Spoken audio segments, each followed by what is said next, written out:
Time is 6:30. We'll call this meeting to order. First thing we'll start out with is the prayer. So if we could all bow our heads. Dear Lord, we ask you to put your hedge of protection over all of us, that you grant us the wisdom to make wise decisions for our city, for our families, for our country. Because we're in uncertain times, I also ask that you put your protection around the Donegan family, because our friend Mike Donegan passed away this week, and you know better than all of us what the grieving is like when we lose a loved one.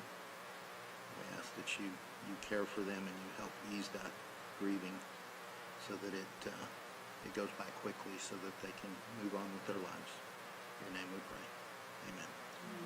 Miss Lisa, Miss Lisa. It's been a day, guys. I apologize. Miss Lorna, would you lead us in the pledge?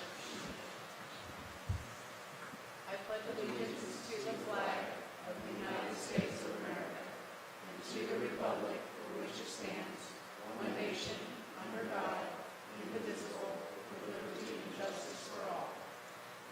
Honor the Texas flag. I pledge allegiance to thee, Texas, one state, under God, one and indivisible.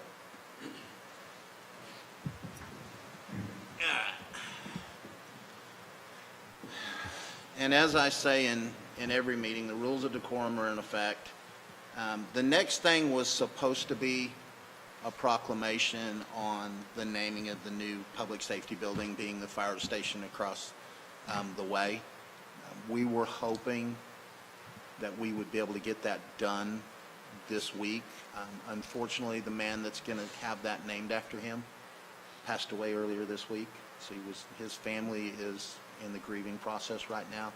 So what we're going to do is we're going to take that time frame, we're going to take it off the agenda for tonight, and then once the family is ready, we'll bring them back at another council meeting and do that. So I just want you guys to know that is being scratched for the night. The next thing up is going to be citizens' comments. Frankie, before we bring you up, I'm going to have the fire guys do something real quick. Sean with AGCM.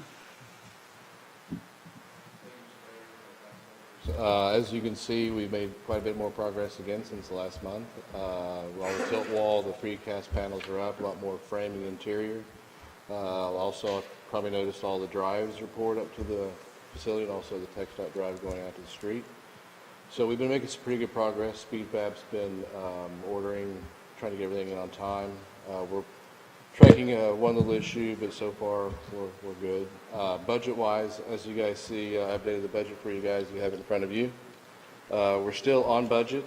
We have started to have some more commitments. This week we committed about $83,000 to FF&E for the station, which includes all of the furniture, the bunks, the armoires, everything besides electronics. So all of that has been procured at this point through A. Bargers and Associates. So we do have a commitment there. We don't get billed until they actually arrive on site. So, but we have, as everybody knows, supply chains and everything else has been kind of way behind. So we try to get out ahead of it for you guys and so make sure that I hear on time. So that's that. We did have a couple more payments to SpeedFab, but otherwise no other tracking has been done at this time or bills. So we're doing good. Still looking around the end of October time frame. So, any questions? With all the rain, I'm glad we're still on schedule. Like I said, SpeedFab, they did a lot of ordering pretty up front because just trying to get everything here ahead of time. So they've done a good job. Ms. Trudy, do you have any questions for him? Dan? Just one. So when we do the, when it's finally all set and ready to go, and like when you do a new house, you go through and do a punch card and all that. Correct. I presume will you get to be involved in that process? Yes, yeah, we're here through the beginning and from the beginning to the end. We call that our punch out phase, and there's about 2 or 3 weeks that we do the punch with. We'll actually go with Chief, the SpeedFab, and Alan, the architect from Huckabee. We go through there. Everybody kind of does it on their own. We give it back to Alan, the architect. He puts it on a big master sheet, and then that's what we give SpeedFab to go off on, and then we track that through the process as well. Great, I just wanted to make sure y'all were involved. Yeah.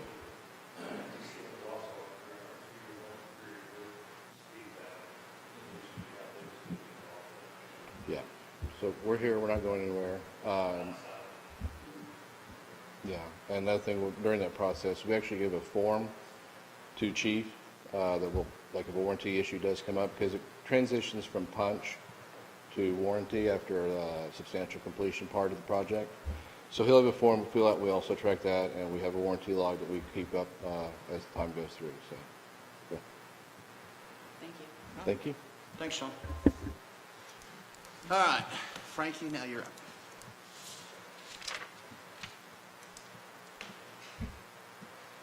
I can't tell, is the mic on?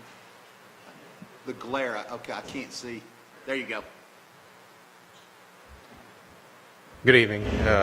Frankie Poulat-Sange, 1506 Cora Drive, McLendon-Chisholm. I don't know if I'm allowed this. That's why I'm going to ask first. I'd like to start off with, well, first, I'd like to start off with, I'm glad to see you guys, to be honest. The seats, the faces that are in those seats right now, I haven't met Mr. Davis yet. I wish he was here, but I'm glad to see you guys where you're at. I have not had to come up here in so long, so that's on you guys, so thank you. But I'd also like to start off with kind of like a yes or no question to you guys. And Here's the thing, Frankie, when Can- we talk during citizens' comments, we're not allowed to respond. not even with the We raise. can put it on a future agenda, but we can't respond to questions. So if I said a yes or no question, you can't raise your hand to say yes or keep it down to say no. Okay. So that skips 3 and 4, what I had on here. So I had a city inspector come knock my door unannounced on Friday. Our city inspector. Guy I'd never met. No phone call, no email, no anything in the mail. And he came to my house. He was upset. I have, in the past and just recently, complained about how the distance between houses are to lot lines. And in Sonoma Verde, where I live, they are supposed to be 5 feet from the lot line. If they're going to pour foundation or build a house, the foundation must be a minimum of 5 feet to that lot line. Anyway, I did some measurements and it just didn't, it was off according to what I saw, which was a yellow stud in the ground, which is normally what surveyors do. CBG is the survey team that goes out there. This Conley Brothers group. I grew up with their son, Doug Conley, bless his soul, passed away, and the brothers took over the survey group. So where I saw that did not match the 5 feet. It was like 4. But after I started complaining, it changed. That yellow stud is gone, whether it's covered in dirt or been dug with an excavator or whatever. And now there's new wood there that I took pictures of with pink ribbons showing that that line is different. Now, when Mr. Ellis came to my house, he didn't even know about that. He didn't even know what lot I was talking about because he had paperwork in his hand that didn't match, which was across the street, which is 1507 Corora Drive. He had like 1500, I think. But he didn't even know what lot I was talking about, which, honestly, if you're coming to somebody, you'd think you'd be prepared. I'm coming to you guys. I'm prepared. But I'm not shoving this piece of paper into your face either like he was me. And then to finalize it, he's asking about what type of man goes around and measures things. What type of man goes around dancing in a clown suit? That didn't sit well with me. 3 of you know that. Thing is I have reason to believe that people are just going by paperwork and not doing their actual job. I don't know if you guys have seen or talked to this person personally, face to face. I don't know if you've hired him. The way this man talked to me sounded like the old regime. Sounded like Steinhagen, Balcom, Turnbull, Orchard, that old regime. The thing about that we like about you guys, not just me, but there's a whole bunch of us. The thing that we love about you guys, not just like, is that you get out of those seats and you come and see us. When there's a concern, you do what I would expect any reasonable politician would do, and that's, well, let's go check this out. Let's see what this man's talking about. This woman, this kid, whatever. Another thing that we like about you guys is when you have your private meetings, we know you don't all get along. We know that. I'm not stupid. We're human. We don't all see eye to eye. You have your meetings and it's not in a newspaper. Whatever your argument is or whatever, it gets settled and stuff like that. Don't stop what you're doing. If you're going out with your citizens, don't stop that. That's the right thing to do. Whether you've done that job before or not, it is not hard. If somebody's concerned about a measurement, it's not hard to pull out a tape measure. We learned that in grade school with a ruler. We can measure. We know how to measure. That being said, that's it. It just seems like somebody is signing off on paperwork, and it's real easy to do that. To just, oh, I got this piece of paper, that piece of paper looked good, because that's what was thrown in my face. Well, it says it's 5 feet right here. Well, did you go and measure it? I got my answer when he didn't even know what lot I was talking about. I got my answer when he didn't even know that there was a yellow stud in the ground. Anyway, that is it. I know you guys can't say anything. You made that clear, but thank you for hearing me out. That's it. Frankie, the questions that you were wanting to ask, if you would get with the city secretary and she can provide you an email, we'll see what we can to facilitate answers for you. Okay. Okay? Appreciate it. Thank you. Thanks, Frankie.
Mr. Mayor, I'd like to extract 6.1 and 6.5 from the consent agenda.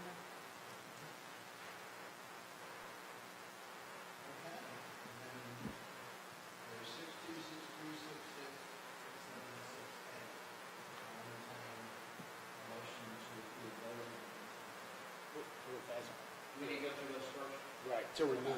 Okay, 6.1 is two administrative things.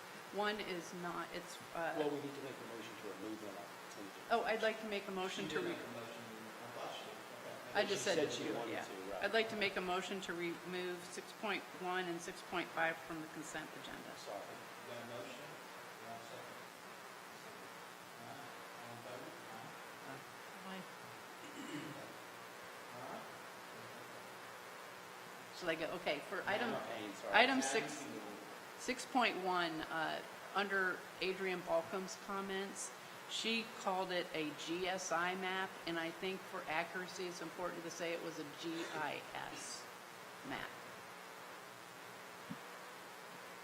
That's, because that could be misconstrued. And then on paragraph 6.3, in the sentence, the paragraph that starts with City Administrator Colomba, if you look halfway down, there's an incomplete sentence. It says, so what that would look like for us is they would develop our original city limits boundary in the GIS format, including the ETJ and our ultimate, and then there's nothing after that. Ultimate what? Municipal boundary, Okay, complete that sentence. okay. That was for that one. That was the only comment I had on that one. And then for the item 6.5, the building official report, I'm not saying there's anything wrong with the report, but I wanted to make sure the public was aware that in May, we only had one building permit.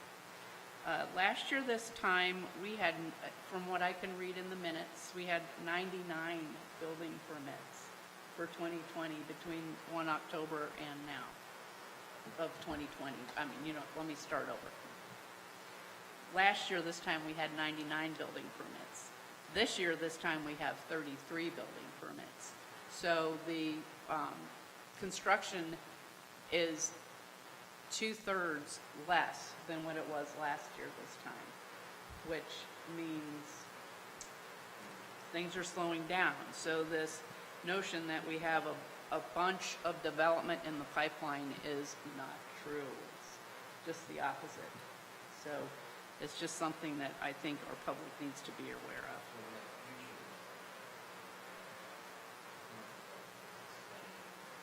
Yeah, but you think about it, we just have the one subdivision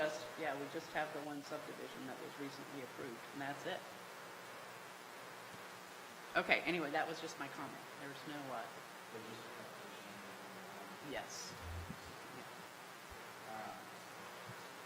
Can we put those back in, or we have to go on both of them separately? Oh, if you want, well, you have to, you vote on separately. So on 6.1. I'll make a motion. To approve that one with the changes that Mr. I'd like to make a motion to approve the minutes with the two administrative corrections for the June 9th, 2021 meeting. Got a motion, do I have a second? I second. Okay, any discussion? If not, all in favor? Aye. All right, on 6.5. I'd like to make a motion to approve the building official report, May 2021. Got a motion. Second. Motion and a second, any discussion? If not, all in favor? Aye. All right, back to the consent agenda, which is 6.2, 6.3, 6.4, 6.6, 6.7, 6.8. Entertain a motion to approve that. I'll make a motion to approve items 6.2, 6.3, 6.4, 6.6, 6.7, 6.8. Okay, I've got a motion and a second. I've got a motion and a second, any discussion? If not, all in favor? Aye. Aye. All right, that's good. Now, moving on to number 7.1. Representative from Kimley-Horn will present information on the comprehensive plan update and establishing vision statement for the comprehensive plan and related matters. Okay.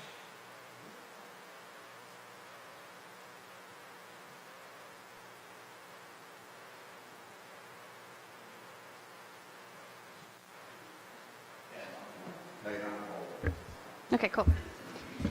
Well, good evening, Mayor and Council. Happy to be here again tonight to talk about the comprehensive plan update. We have a key decision for you to make this evening, so going to outline that for you, but also going to run through some feedback to date. Be happy to answer any questions you have, also to outline next steps. So with that, my name's Abra Nusser. I'm with Kimley-Horn. I'm a senior project manager and the project manager for the comprehensive plan update. We will be talking about the draft vision statement tonight, which we are looking for your action on this evening. And the timeline so far, we did start this project back in March. We had a community forum in May, both online and in person, so they were complimentary, not carbon copies. So we got a multitude of inputs there, had some great collaboration. And CPAC has met, the Comprehensive Plan Advisory Committee has met twice during the process so far.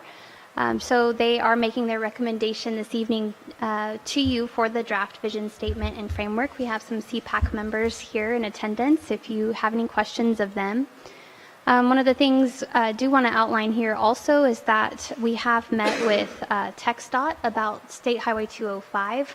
Probably don't want to get into the weeds of that this evening, but just know that that has been completed, and we had a very productive conversation about that.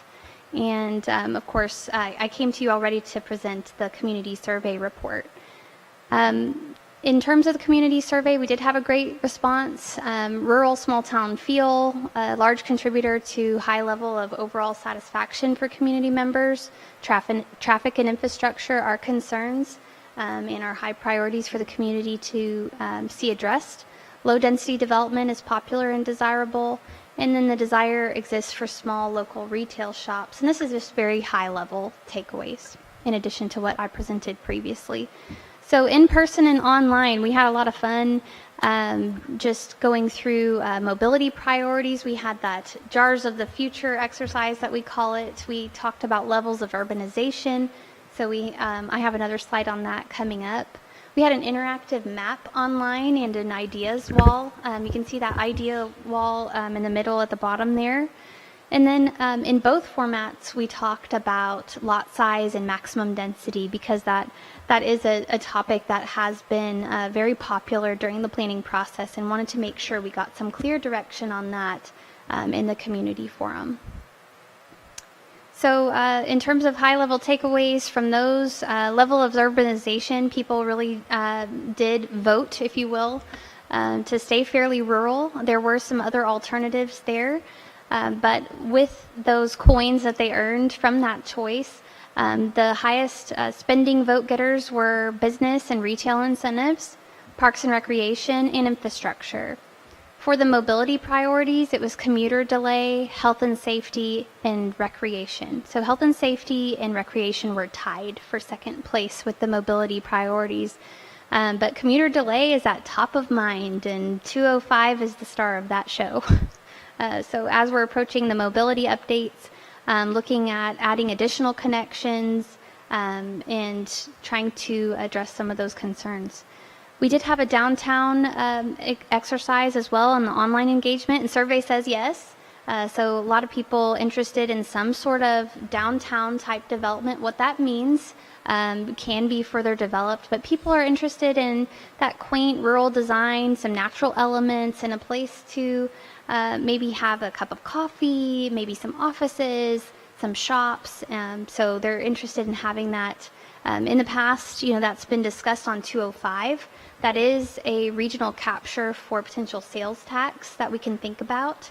And it is your most valuable frontage in terms of retail opportunities. So when you think of a downtown, it doesn't have to be a historic downtown off of a railroad type of thing. It can also be a key corridor. It can be a series of key intersections where you want to focus improvements, or it could be a new development that has kind of that mixed use where you have office and a little gathering space and a mixture that way. So just to note that. And then housing, definitely some themes. Over 1 acre is a consensus point, and then preserve green spaces. So from there, I think we diverge a little bit on full consensus, but those are generally the definite themes, and that low intensity is also a theme. So development and spending, like I was saying, that orange color in the bottom left is how many people voted for that fairly rural category. So you can see it made up the most of the responses. This recap is also available online if anybody wants to check that out in the document library and in the events widget on planmctx.com. And then other feedback. So we've had stakeholder interviews. We've done a couple extra of those as well, just trying to get feedback and input. We had CPAC meeting 1 and CPAC meeting 2, ongoing discussions with multiple parties, and then the that's outdated, I'm sorry, TxDOT focus group. So Comprehensive Plan Advisory Committee.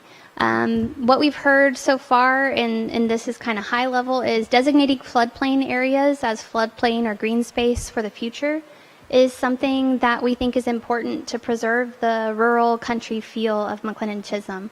Right now on your future land use map, you don't designate floodplain as floodplain. And sometimes you'll see that on a future land use map, and there's actually some development within your floodplains right now. And when we look at future land use, it doesn't necessarily have to match existing land use. So I'm just trying to say, you know, we've got these beautiful green areas or some areas of floodplain, so we have consensus on that from CPAC. Commercial along State Highway 205 is desirable. We should capture that from an economic development perspective, and if it's appropriate anywhere, consensus is 205 makes sense. Sensitive commercial development along FM 550. This is a point that we did discuss kind of at length. Didn't feel like it was an area that should have substantial commercial development by any means. Very low intensity, very protected corridor, kind of respecting the natural spaces. So if there's any commercial development along 550, just recognizing that there is a bit of to and through coming through on 550, it would probably be very low intensity office, small coffee shop type thing. And then not a whole lot of depth off of 550 for your future land use. And then intersection of State Highway 205 and 550 is a key area of focus. So this is the core of McLendon-Chisholm. Whether some people think of it that way or not, when you do look at how the street network is set up and how your city functions, it is the core of McLendon-Chisholm. So recognizing that as a key intersection was something that was discussed. An activity center around City Hall, what that looks like is to be defined. But that's going to come with your draft concepts and highlights, but just recognizing that the city does own property here, school district does own property here, and it's an opportunity to really preserve that heritage that we want moving forward, maybe a gathering space for events, nothing too large scale or anything like that, but to be defined. And then protecting existing neighborhoods is obviously top of mind. So anything that would come in existing neighborhoods would need to match what's already there in scale, type, but just that dynamic of protecting the existing neighborhoods that we have on the ground. And then best at dark sky community. So we're going to go through the visions framework here in a minute. Have they gotten that yet? Okay, you're going to get that here. But dark sky community is actually a designation that the city can pursue. When we looked at kind of what could be the differentiators for McLendon-Chisholm, this is one of the things that popped out as something exciting. If you're familiar with Wimberley, Wimberley is a dark sky community, and they've taken great lengths to kind of have more rural lighting and that type of thing. But we got comments in the survey about stargazing, so that's kind of what prompted that. But we're going to go through that more in a second. So draft vision framework is typically 1 to 4 paragraphs of aspirational phrasing that reflects current, treasured character and future objectives. It can be shorter, it can be longer, it can be a series of vision principles. It's done a lot of different ways. The 2016 Comprehensive Plan Vision Statement was just this one line, to serve and protect its citizens while preserving our heritage and planning for the future. So what we went through with CPAC is we really are proposing something to be instructive for how we want to approach the development of the city in the future, what we find is important, how we're going to approach economic development, and those things that are going to distinguish us from our neighbors. So crafting the vision framework, a lot of things go into it, but the history, city leadership direction, existing conditions and context, the community survey, the community forums, stakeholder interviews and focus group, the CPAC direction and feedback, and that all leads to the desired development, the services, and the priorities. So we're taking a lot of inputs and we're absorbing all of them, and we're seeing what has kind of filtered through. So what you have before you is a vision framework of 3 different spheres. It was inspired by Jim Collins's book, Good to Great. It's very popular in the management sectors. He also has a supplement for the social sectors, which would include city governments, but it's basically the same thing. Just recognizing that city governments are not profit-driven, right? But we do need to be cognizant of revenues and expenditures. The actions and goals evaluated according to the 3 standards. So if you're making a policy decision, a budgetary decision, you would really want to look at the operation of the, where they intersect. And so if you're deeply passionate about something, but it's a loss leader in terms of expenditures for the city, maybe that's something that the city shouldn't pursue long term. Transformation over a series of good decisions and aiming for the momentum to kick in your favor. So he describes this flywheel as you keep pushing in the same direction for a sustained amount of time, and eventually the momentum is going to kick in your favor. So it might be hard at first to keep pushing in that same direction. It's heavy, but then if you just keep at it and keep focused on that vision framework, the momentum eventually kicks in your favor. And then again, aiming for the intersection of the 3 spheres. So moving into your draft here, what you're deeply passionate about is things like your core values, what you're going to stand your ground on. If something comes before P&Z or City Council and it is different than one of these core values or what you're deeply passionate about, that's something that you should consider saying no to, that you would really want to stand your ground on. So it really needs to be something that we're passionate about. And then what we can be the best at, that's something that we can be best at realistically. So not pie in the sky, unachievable, based on your location and context, but what can we be the best at? What are economic differentiators? What's going to set us apart?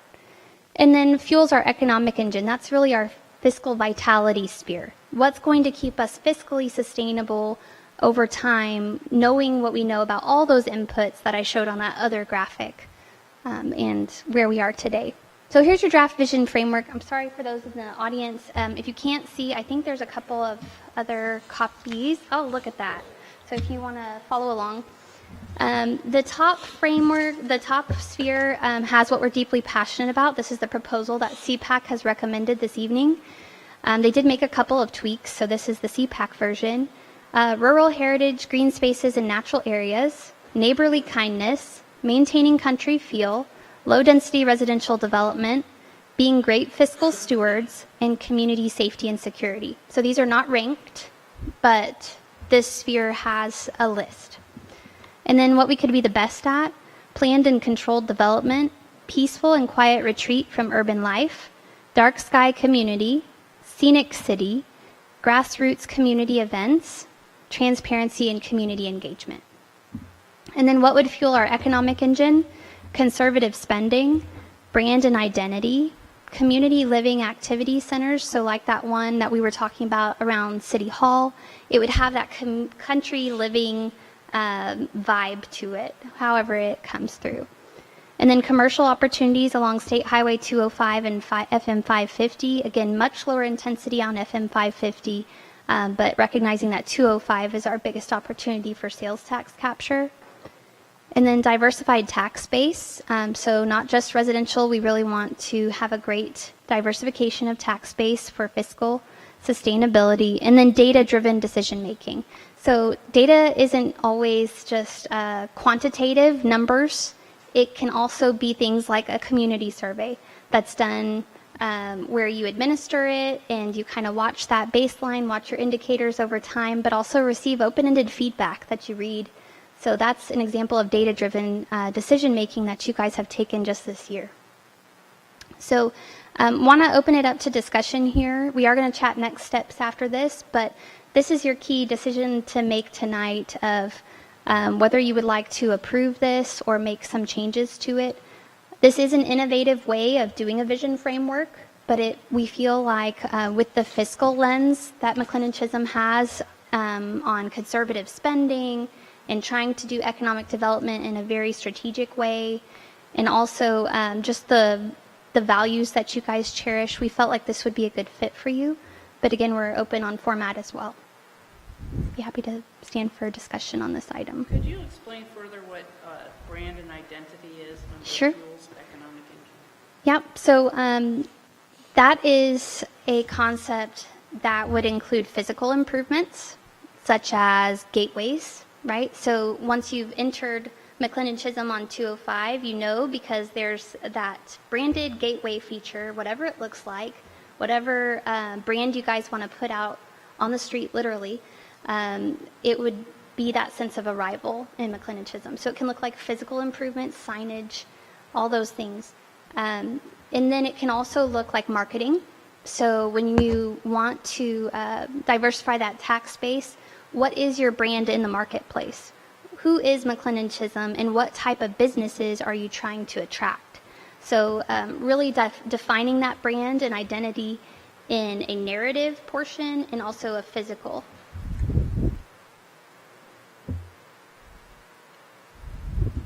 Well, since we're just now looking at this for the first time, it's a little overwhelming when you're used to just seeing a sentence that says, you know, what we Yeah. did before. So, And we can talk about any item if it seems out of place or anything like that.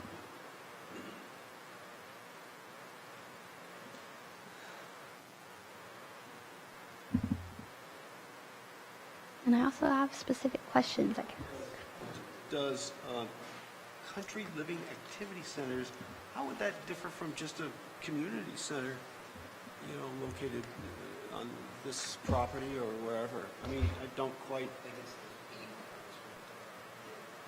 Yeah, two components. One is we would actually have activity centers. Right now, McLendon-Chisholm doesn't really have a focus on any particular area, so we would say, you know, around City Hall is an activity center. At State Highway 205 and FM 550, that would be an activity center. And so that concept of designating activity centers would be new here. And then the second component would be the country living aspect, where it's putting forth that brand. Who would the activity centers belong to? They can be private development, they can be public development. It would just depend on the property at hand. Just the City Hall one, for example, you know, city owns a couple of pieces here. School district owns a piece, but does not have intentions on putting a school on this property anytime in the near future. And, you know, it also has some private development parcels. So designating it, and then, you know, it just depends. So, but what I'm asking, I think, is the land that the city owns, wouldn't we want to be able to get money off of that, so just have like some type of a, kind of like you were talking, in a little area where you got some shops or whatever around, and we would be able to get income from that instead of making it more money for us to have to mow and maintain. So are you talking about this area specifically? Yes. I mean, Sit around City Hall. yeah, there's a couple of considerations kind of with your question. I think the first item is maintenance. You know, if it's on city-owned property, there would be maintenance considerations, whatever the use would be. If your question's about like a park type use, I think it could be public or private, depending on which piece of land we're talking about. But I think, I mean, I would open up to the group what your thoughts are on the matter, or if you have a particular. Do you guys understand what I'm saying, or? No, I understand. I mean, instead of making a park out of something and we have to maintain it, so now not only are we not gaining any type of income from the land that has, I believe, has been given to us, Just not to, using it to my opinion, I since, just, you know, I understand exactly what you're saying, but you can have a merging of the two. I, for years, was going down to Waco to visit my daughter in Baylor, and they have a community park down there by the river. and they bring in vendors, you know, in trucks, selling food and those kinds of things. So you can have that preservation of space, you can have a creation of a park, and at the same time, you can have a commercial entity come in and provide a tax base for you to some degree. So you can have that kind of, that happy mix, I think. And Mr. Tucker, with that option, there are no mow options. So if you wanted to have kind of that adaptable space, you could make it more like a plaza where food trucks could come in and whatnot. So maybe some more lower maintenance options. In terms of parks, what we have heard from the feedback is that the community does want parks and recreation by number of people who have responded. Not necessarily everybody, but more people want parks than not. Well, with everybody wanting the 1 acre lots, don't they kind of already have their park in their own little neighborhood? I mean, most neighborhoods kind of have enough land to be able to play without having to go to a park that we would have to upkeep. I think some people would think that for sure. I'm just trying to figure out how we're going to get the most bang out of our buck, but yet make everybody happy. And I just think that really needs to be looked at instead of just throwing a park out there. And we But in have to terms mow of, it. but in terms of country living activity center, it does not assume park. So what we're saying is you would designate activity centers, and they would have that country living feel, whether it's through signage or, a lot of people liked the image on the downtown survey that we had for the community forum with the decomposed granite and the patio lights as part of a restaurant or something like that. So, Right, but that's where, yeah, okay. so it's country living, but not necessarily park. So do you want us to approve this as the vision state, as a new way to do a vision statement? This, if you approved this item this evening, this would be the vision statement that gets utilized to finalize the draft of the comprehensive plan. So this It's not a is, statement, it's just, that's why it says vision framework. So it's different, but we feel like it encapsulates what's, So you would generate some kind of statement from these No. parameters? No? this is, so if you imagine this just in a list format with no circles, it's the same thing as a vision statement. The circles are just a way to visually organize them. It's a paragraph kicked up a notch, or 3 paragraphs.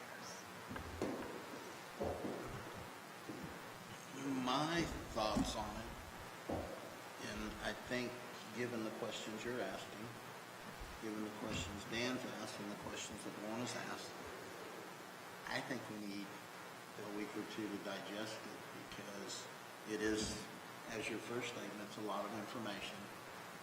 I'm not used to seeing a vision statement or a draft vision put in this form. I'm used to, and I'm not saying our original statement from 2016 fits the way the direction of this city is moving, but I'm used to those kind of vision statements. And those are made by us on behalf of our citizens. And I just, so should we ask? this one we've looks got- like a yeah. group of ideas. We've got 3 members from the CPAC here, maybe we should hear what their rationale was. Lisa, can we do that? Please. If we wait a couple of weeks, it's going to put us behind schedule. And Okay. if it does that, it's better to have a great plan and put us behind schedule than to rush the adoption. But we're different than other cities, I know. In a great way. But I think this is just illustrative rather than, what we're used to seeing in that paragraph format. So it's a way that you can kind of see it all at the same time rather than having to dig through text. And there's a lot going on here. But say you had a developer come in and they presented you something to consider, this gives you different things. Okay, well, maybe we've met 3 out of 4 of these, maybe we've met 4 out of 5 of these, maybe we've met, all of these. But it gives you several things to consider here because you're probably not going to get development in here that's going to hit each and every single one of these.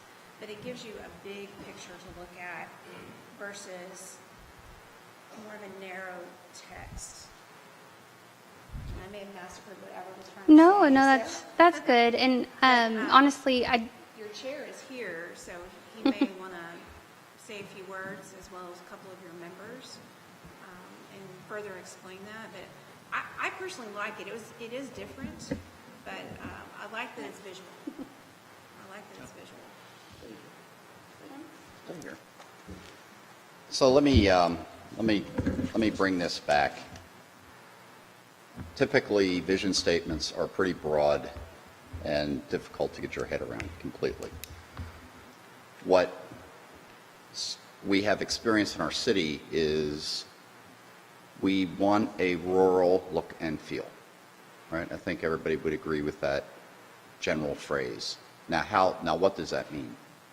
This framework allows you to then decompose that expression, because that includes respecting our rural heritage, cotton and cattle, maintenance of green spaces in some way, shape, or form, specifically the floodplains and other natural areas,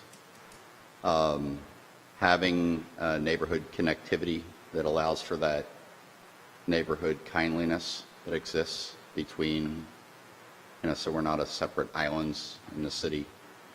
So the internals of the framework, so what I'm hearing is there needs to be an overarching statement, right, that ties this up so this becomes, so that's certainly an action that can be taken and incorporated into the actual, because the plan has not been written, so this could go into the highlights and then into the plan.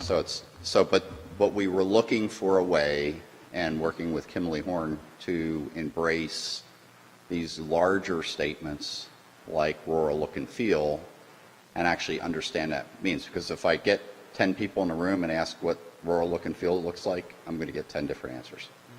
So this helps. This gives to planning and zoning what they've been asking for, which is when a development comes before us or a commercial development comes before us, can I now put some measures against that allow me to understand if I'm hitting the right tenor and tone for the city? You guys, anything you want to add, Beth?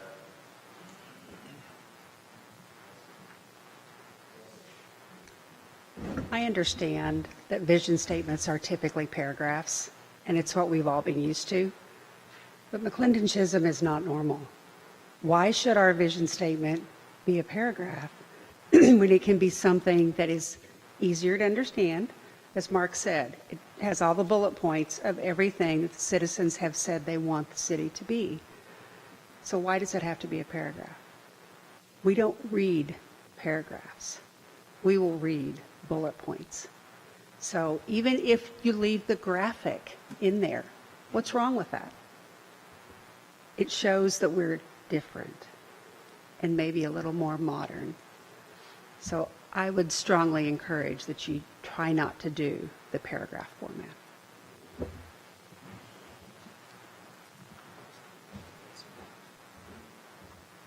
I can't add much to what those two already said, but when I got to this point in the CPAC discussion, I just my eyes glazed over, because this kind of requirement statement would never have flown in the world that I grew up in. But I agreed to just reserve my comments beyond that and wait and see how it boils down. I think there's a lot more meat that needs to be added before you guys can actually apply it, or planning and zoning can actually use it.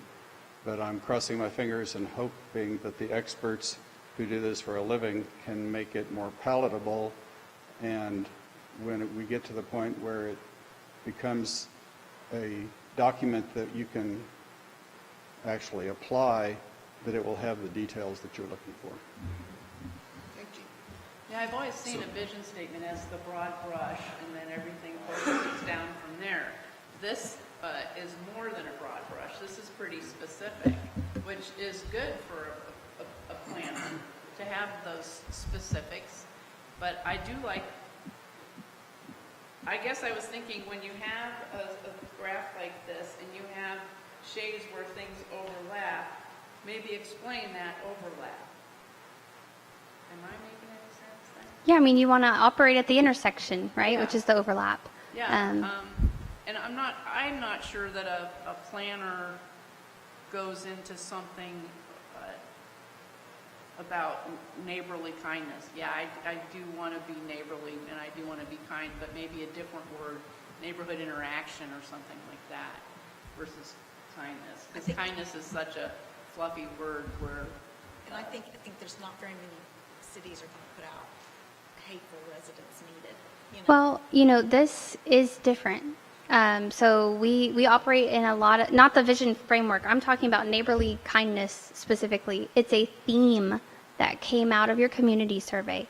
It came out of the stakeholder interviews, out of CPAC, out of the community forums. It's something that's different about McLendon-Chisholm than other cities.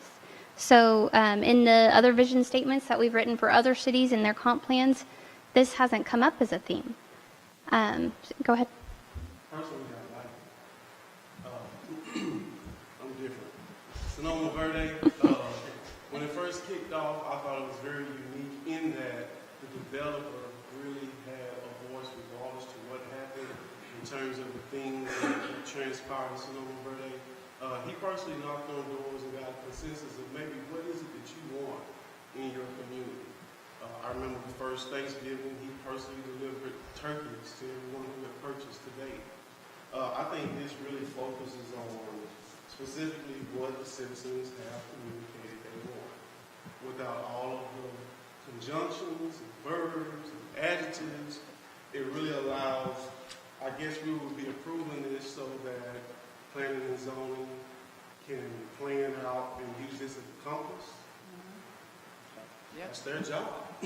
Here's my only question from me. Maybe I wasn't paying attention a couple of slides back. Explain to me what dark sky community means. Okay. So let me walk you through this one specifically. Okay. We have heard overwhelmingly rural country feel about McLendon-Chisholm. So thinking about what that means to Mark's point, and how do we define it? We heard multiple comments about stargazing in McLendon-Chisholm and how special that is, and how people are scared that if there's too much light, too much development, they're not going to be able to do that here anymore, and it's going to take away something special. And then Basically, it's the bright lights. I understand where you're going with it now. yeah. Where the bright lights drown out. Yeah, the so natural there's a website for this certification, and it has practical tips that the city can take, like requiring downward facing lights instead of letting a QT come in and fluorescent the whole place. So there would be specific lighting standards that would apply just to keep that darker sky. So, it's something that your surrounding cities in this area are not latched onto, and it's something that we talked about with CPAC that could be a differentiator. The reason I asked is I just wanted to understand where you're going at with that. I understand what you mean by that because I understand the septet. Yep, it has a lot of septet themes, actually. The reason that I asked though is when you term anything dark, a lot of people's minds are automatically going to go to an example would be the dark web. Ominous. It gives a negative Yeah. connotation, and I don't want to see that. So one thing we could do, because Scenic City is actually a certification as well in that sphere, we could say dark sky community designated, and we could say Scenic City certified. And it's not so bad that the word's in there. It's if we're going to use that, a lot of people may not understand what that terminology Yeah. is. The better explanation for those that may see it. It was originally when before CPAC made their revision, it originally said darkest skies in Rockwall County. They felt like it would be more straightforward to just say dark sky community to aim for the certification. So it originally said darkest skies in Rockwall County. But open to preferences on, But I like if it says dark sky community designated, because. yeah, then kind of, A developer would know that that is something when they do their plan, they have to accommodate for that. yeah. Same with city. It's just- City certified. Just, And I'm stuck because it's that three word kind of can throw somebody off. They're not really sure what that meaning is, but I think adding that additional word of designation, whatever. Yeah. May fit the bill.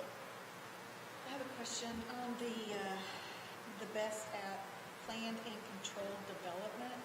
Can you explain what they were thinking of that? Yeah, so the state of Texas has gradually removed powers of local governments to control developments in a lot of ways. So what we've seen is when a development comes into the ETJ now, cities are forced into this essentially a development hostage negotiation where if they push too hard on the developer will say, okay, we're going to stay in the ETJ outside of your city limits, and we're going to do a municipal utility district. You're not going to get any property tax from our development, but all of our residents are still going to use your infrastructure and amenities. And the other option is city negotiates and plays as much as they can, and they get as much as they can, and they bring that development into the city, and they get the property tax and whatnot. So it's kind of this, it's balance, yeah. And the state of Texas used to give cities a lot more control than they do now. What this would mean, though, is within the city limits, McLendon-Chisholm's going to stand firm and have very specific standards for development based on what you want to see. And you can at least control within the city limits. So that was really important from everyone we've talked to is, hey, let's really demand quality, let's demand what we want. But it's kind of some definition to say it's within the city limits. But what do they want to do about the ETJ? So, such as that same situation Mhm. that you just stated. What Yep. is their answer to that? So you can still plan in the ETJ, okay? So you can still have a vision for the ETJ, put your future land use map in the ETJ, master thoroughfare plan in the ETJ. It's still something to slide across to the developer and say, Mr. Developer, this is what McLendon-Chisholm wants, and how are you meeting it? If they ask for a development agreement or a public improvement district, it also gives the city a document to slide across the table and say, this is what we want. We understand what you're asking for.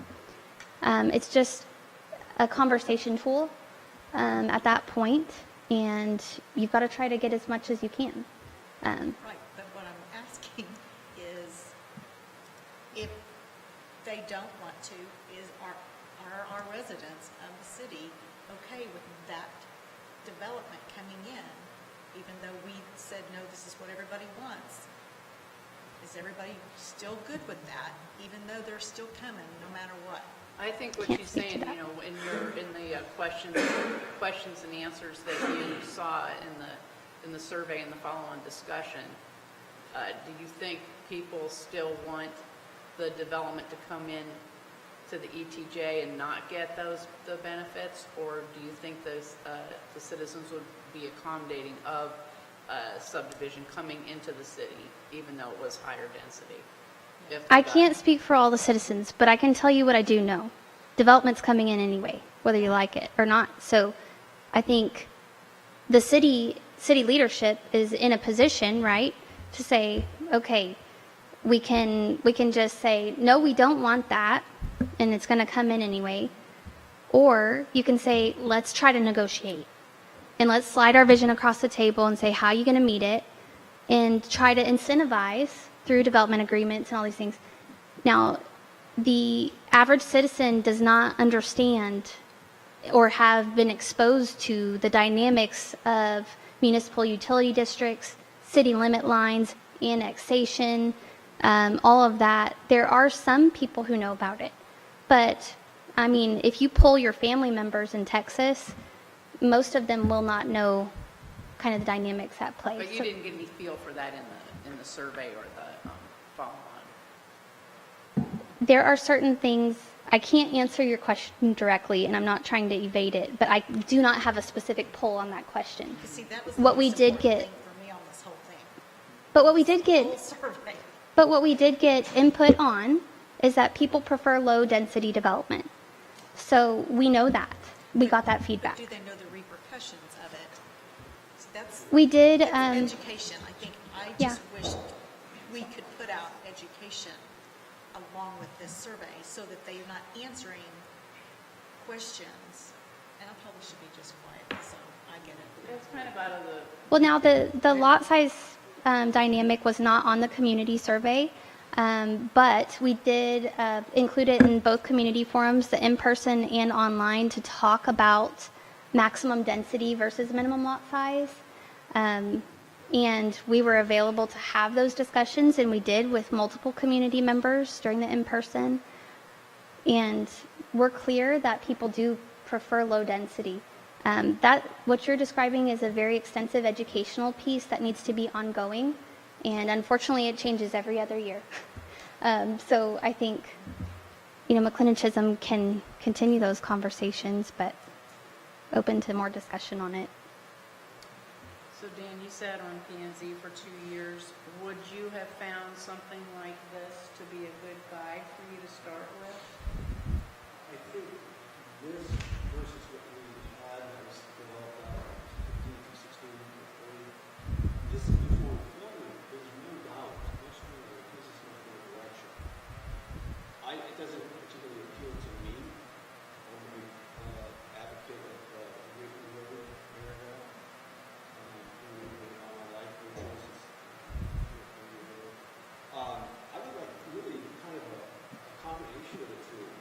And you said you didn't prioritize any of these. Well, what you could do is prioritize those that are most difficult to understand, and then bullet point, half of them below, and have some explanatory for those that obviously you can have a lot of questions about some of these concepts that demand some kind of response, and even some of the responses the discussions can kind of nebulous in my mind. So I think you could have a combination of the two, if you will, and then the more simple points could be both pointed below. You could recommend city. I guess that doesn't have to be explained. Some of the other concepts, I think, maybe a smidgen of explanation. And you use the reasonable man approach. I think this is one. Reasonable person. A reasonable person. If you gave this to a reasonable person, what would they do with it?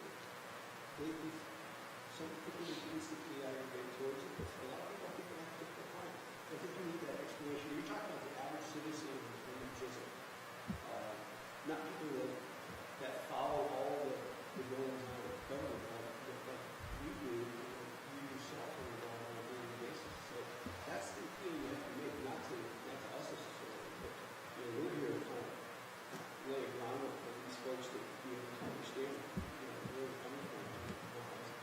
And to clarify, sure, and to clarify, if it were to move forward in this format or something similar, this is what the entire plan would be based off of. So every single bullet point in this framework would be detailed in the plan.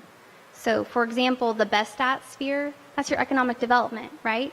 So what are your differentiators? And we are going to outline each one of them in detail what they mean. Deeply passionate about, those are your core values, and we will outline exactly what it means and what we heard. And then fuels economic engine, that's your fiscal vitality element, right? So we're going to outline what each one means and what they heard. But I hear you too on the vision statement format. Yeah, it's a summary. Yeah. Right.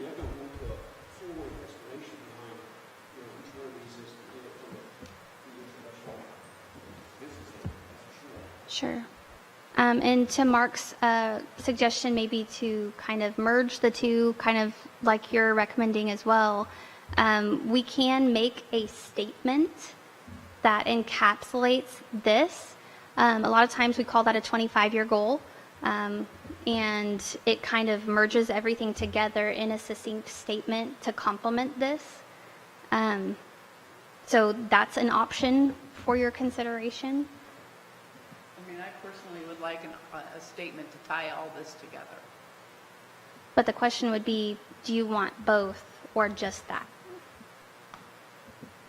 I would say both, because I think it's good for someone, you know, if Lisa's the person that's going to use this more than the six of us. Yeah, I think both. I mean, and if we look at we're looking at the plan and we go, okay, neighborly kindness, and we open to the section that says neighborly kindness, this is what that means.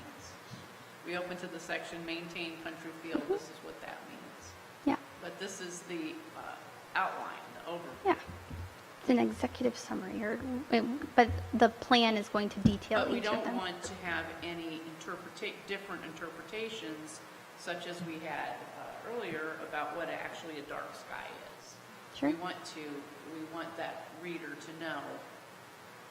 Even at the summary level that What it is. that means. Yeah. So, all right, some specific questions to kind of see where we are.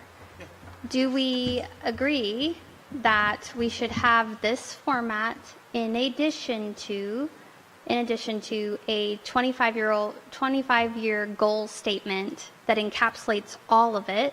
And we don't have to call it a 25-year goal. That's just Right. what we normally do. But for an idea, yeah. But yeah, like 2 or 3 sentences that encapsulates all of it in a more paragraph form in addition to this. I think so, but I'm gonna ask a question. Bev, when you said we're not the normal community, I get that. But just so I understand, you like this as a unique vision statement for McLendon-Chisholm. Is that my understanding? Okay. The only thing from my standpoint, the way I'm looking at it, with the change of just that one word for that dark sky, I like everything that's on there. That Okay. will just concern me, but I think put Okay. the designee or designated fixes that issue with me, Okay. because it makes people understand a little bit better and not go down the wrong. Doesn't have an ominous meaning. tone. But maybe a one-liner to go over the top of it, and I'm just going to shoot off the cuff. I'm not saying it's the right words, but, you know, we are proud of, you know, some kind of wordage that ties this all together. I'm not saying we don't destroy this or change it up, but maybe just a one-liner that goes above it that ties it together, which still makes us unique.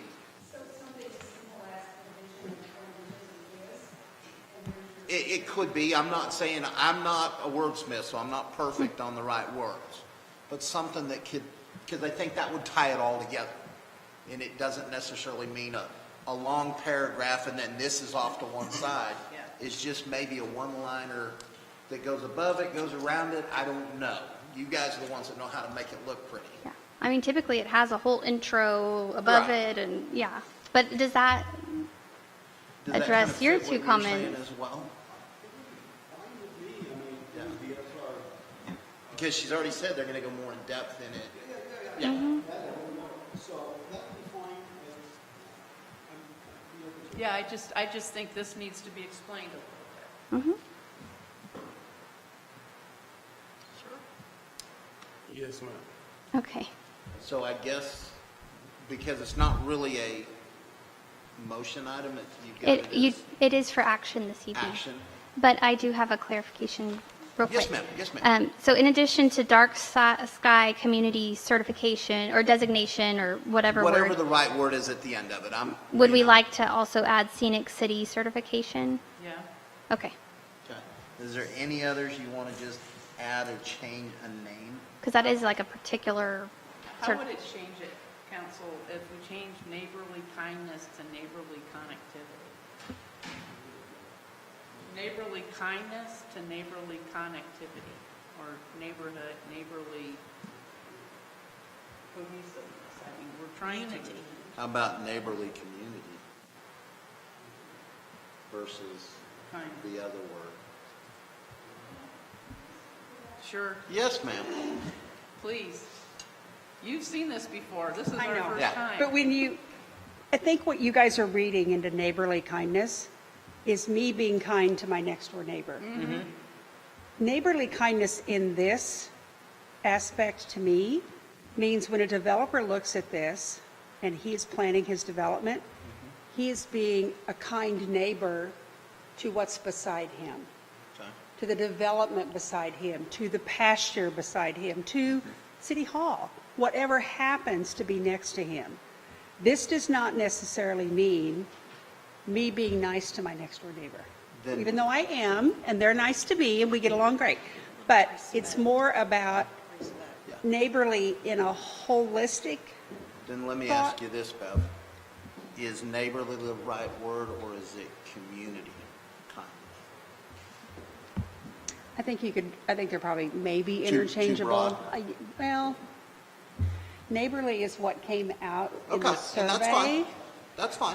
And if, in the explanations, if we need to explain that it's beyond neighbor to neighbor, it's Community to whoever, community. right. And that's Whoever fine. is coming forward to present to the city a development, a plan, a shopping center, a factory, God forbid, whatever it is. I just don't want any one bullet point, and I think council can agree with me, because you're right, we are unique. Right. I don't want any other community, any other city making fun of us because there's a bullet point on there that they go, oh, that sounded hokey. Or We've been they made- use we've it been as a made fun of reason before. to It's okay. chip at us. They're going to find a reason if they want to anyways. Right.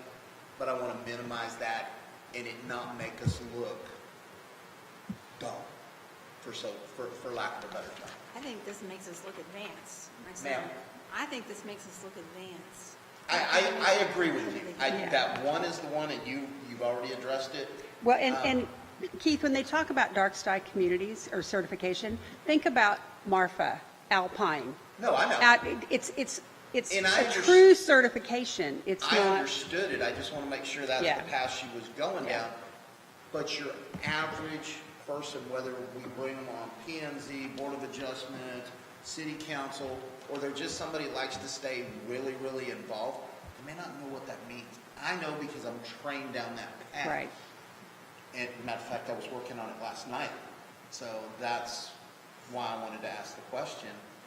I get it, but your average person's going to look at dark sky and they're like, they may start going down the wrong path with that meaning. Well, and we just need to direct their minds in the right place. Just Because remember, this is not the plan. This is the Correct. overview to the Right. beginning. Yeah, of the as long as plan. those things Right. are explained so the planners and the developers know what neighborhood kindness is. Sure. Well, and so when a developer comes in and they know that they're not going to come in with huge floodlights, they're going to have to come in with some downlight. That plays into your shopping centers if and when they ever come, with neon and, monument signs and all of those kind of things. Because it was very clear in the community forum and all the surveys that the sky is important to the citizens here. They want to be able to look Right, out they want and to be able to see see the it. stars. I Yeah. get it. Yeah. I get it. I'm good with it, guys. If y'all are good with it, we can give direction and move forward. Yeah, I think a lot of it was just trying to understand the concept of one sentence versus, three circles. And I like the fact that it's going to be further explained in the meat of the document. Right. Yeah, that satisfies me, is that you have further explanation, so I'm good with this. Because everything that has been highlighted is an accurate reflection of the survey and the follow-on community involvement stuff. And I did want to add a community emotional note back to Mr. Willis's comment about the delivery of the Thanksgiving turkeys. We heard this passionate story about what happened during Snowvid, where people were without power, and then neighbors started delivering firewood, and how special that was, and how the community kind of rallied together, and that was something that they wanted to see in the future. I that- just want to make a note that you have to be a resident of Sonoma Verde to really experience that. Yeah. This is how we do it. Yeah, but I think I that, do just want to state, I think you label what this is. I think that if you would just reposition This is a draft. This is the vision, and it's only bare bones framework. I think that within itself communicates what this really is. I agree. Guys, are we in agreement to give direction to move forward? All right, Lisa?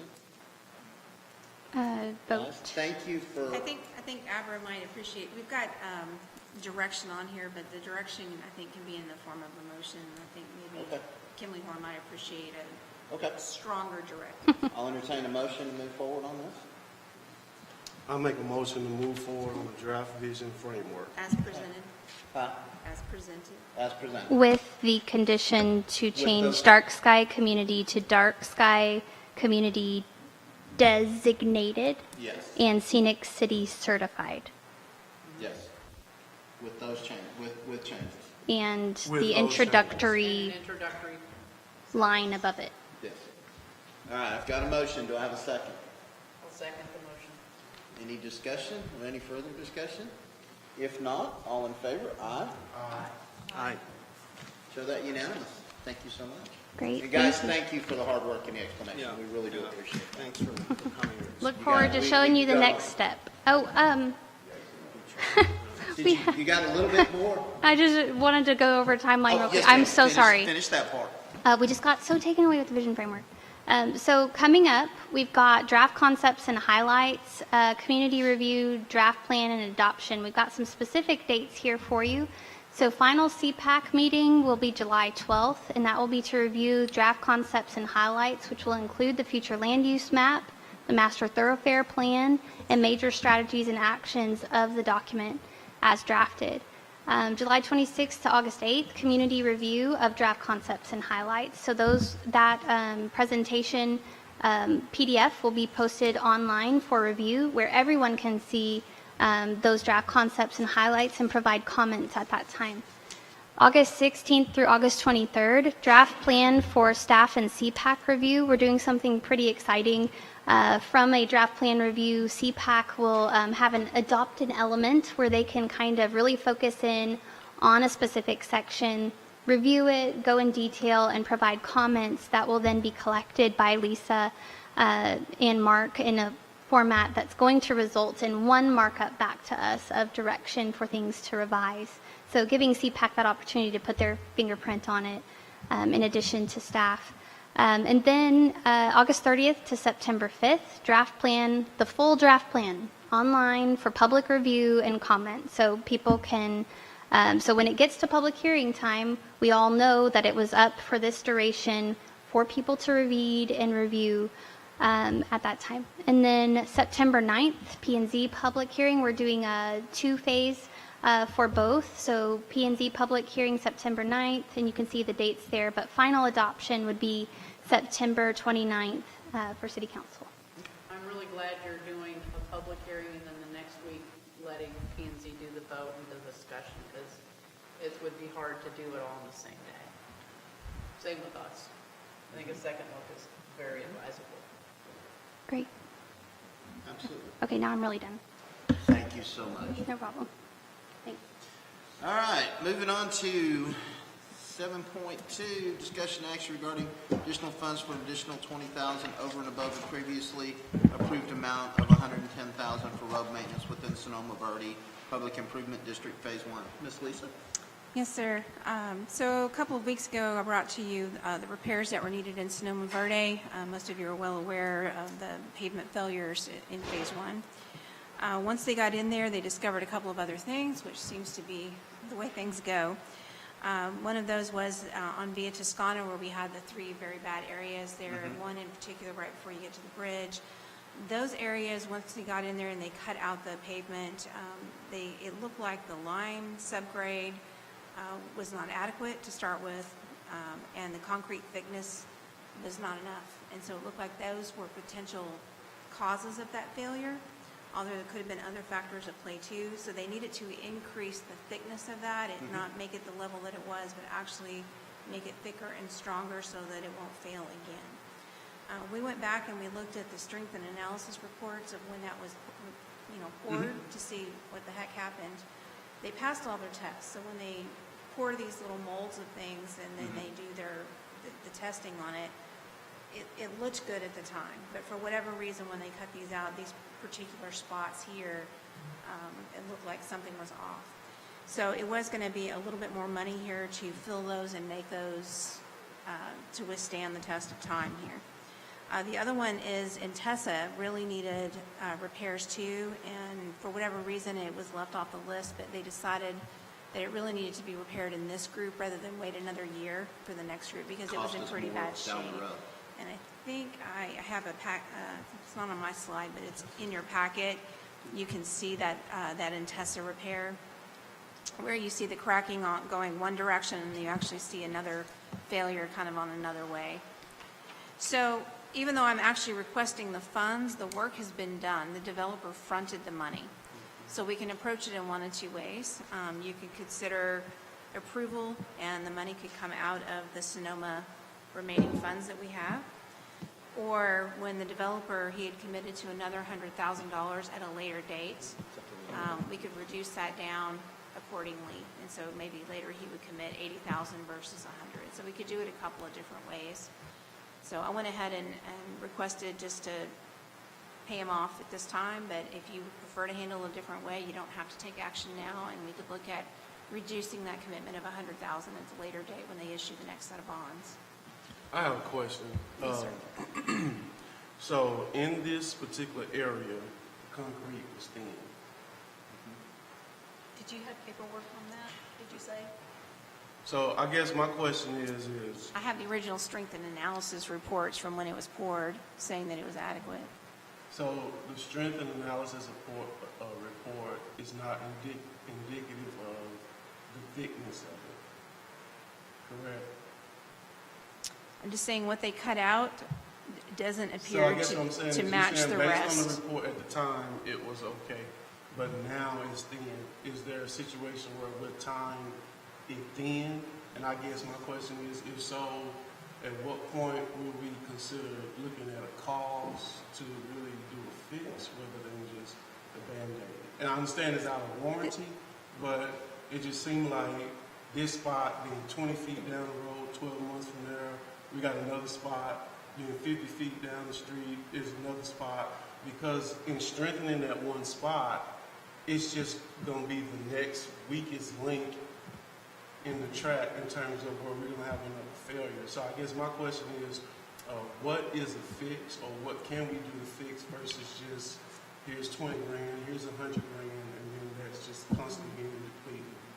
Yeah, I can't guarantee you that we're not going to have another failure. I mean, it may show up. Phase one seems to be just kind of a trouble spot. We haven't had the same instances in the other phases.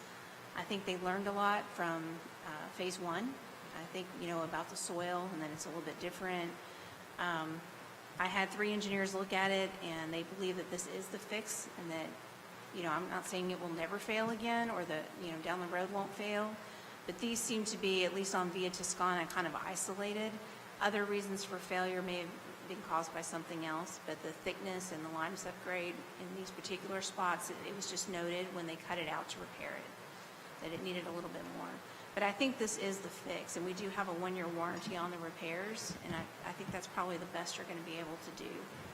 And let me add to that, because I don't know that when it was fixed previous, whether we were given the information that it may have not been the proper thickness, but it only seems to be a couple of isolated areas on that main road that we continue to have the same issue. If we're not having issues. The lime subgrade and the thickness wasn't an issue when they cut out the other spots for repair. So it was just those 3 right there on Via Toscana. Not all of those Via Toscana spots, but there were 3 bad spots in particular that just, for whatever reason, when they cut them out, they didn't appear to be quite right. So my only concern is 6 years in, we've addressed this annually at least the last 4 years. So my only concern is we've had the same trouble spots in the same 200-foot stretch.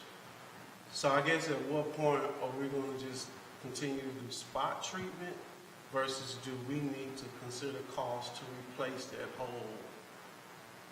And I understand how extreme that is, but I think that it's more expensive to do spot treatment annually, because for 4 years straight, this has been an annual ongoing thing on the same street, in the same area, along the same path. I think you'd be looking at a bond if you started replacing streets. So I mean, issuing with no debt. warranty, is this something that phase one of Sonoma Verde is just stuck with? Is my fear, and just addressing these things as it come up, but understanding the track record that it's not going to stop it based on 4 years because they said this is the fix. We was told that, you know. So I want to understand those issues, those things, those problems, those concerns. I don't know that I have an answer for you as far as what's the permanent fix. You know, any street in Texas is subject to movement and not being great. Our own example right out here is you have the bird bath that we've kind of referred to it as, and fortunately, because it's an opportune time, because they're redoing the pavement for the drive for the fire department, for the new station there, we're going to have an opportunity to cut that out and make that better. But I don't think, I would challenge you to drive through almost any neighborhood in the city and find a perfect street. I think we don't have. It's just very difficult. You know, it may be that 20 years down the road, we have to go in and replace a good number of these, but at this time, the engineers feel like this is a reasonable fix and your best economically. I mean, I think it's important. I mean, I'm for fixing it. This is obviously in front of someone's home. I have an issue in front of my home. My only question is can we just expect to keep addressing the phase one streets of Sonoma Verde in this manner, knowing that it's out of warranty? Do we have any options in terms of recouping? And how much is in the fund balance? I see 20,000 would come from the fund balance, but Yeah, we had I don't see. I think it was, I want to say it was 80. Ray's here. Ray, do you remember what's in the Sonoma Road fund balance? Offhand? Ray's our accountant. I think it was, I can go look it up in a minute, but I think the last I checked, we had around 80,000 in there.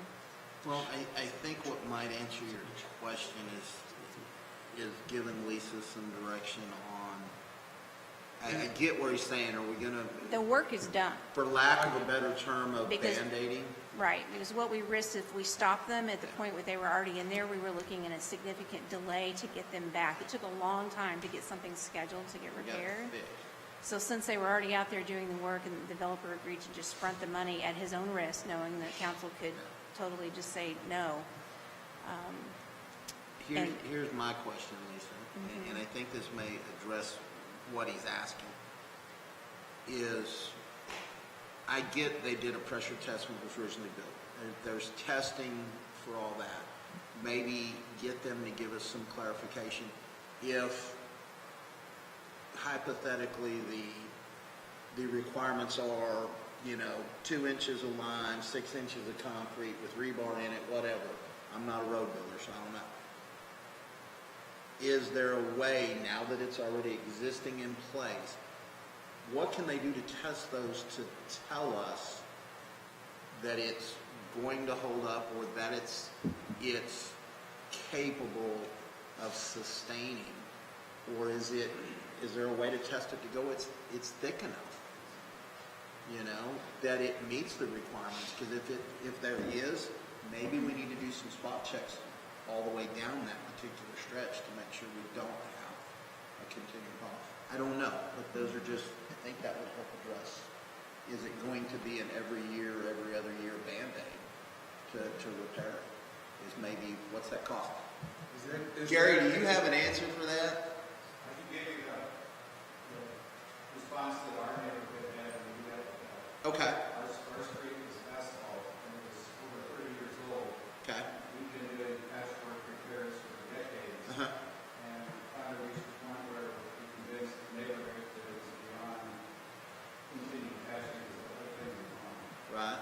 That in order to answer your question, yes, they can do core samples, measure what's there all the way down to the dirt. Okay. And tell what's there and compare that to the spec that it's supposed to be built to. But what you can't predict is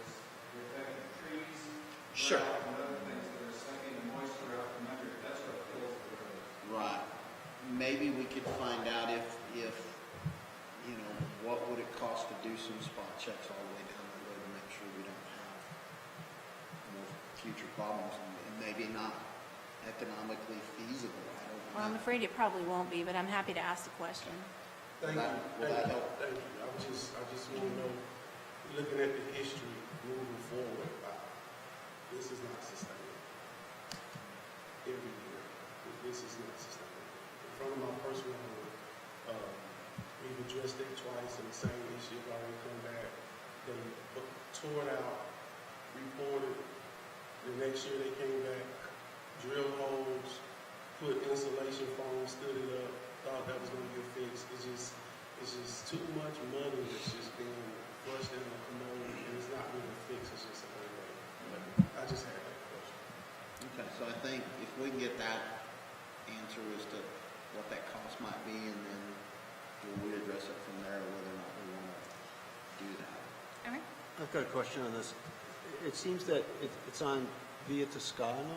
That's the main road going. Is the main road, and this is the one that's been deteriorating over a period of years? Well, there are several areas that have had issues. Via Toscana is where it looked like the subgrade and the thickness of the concrete was not quite what it should have been. Has this road had the more prevalent number of degradations, I guess you would say, versus other roads? I mean, are there more in this road versus others? Just the main drag. It's the main. So it's being used. traveled road. It's being used more than the other roads. There are spots throughout all of Phase 1 that have given us trouble. It's the main thoroughfare in off of 205.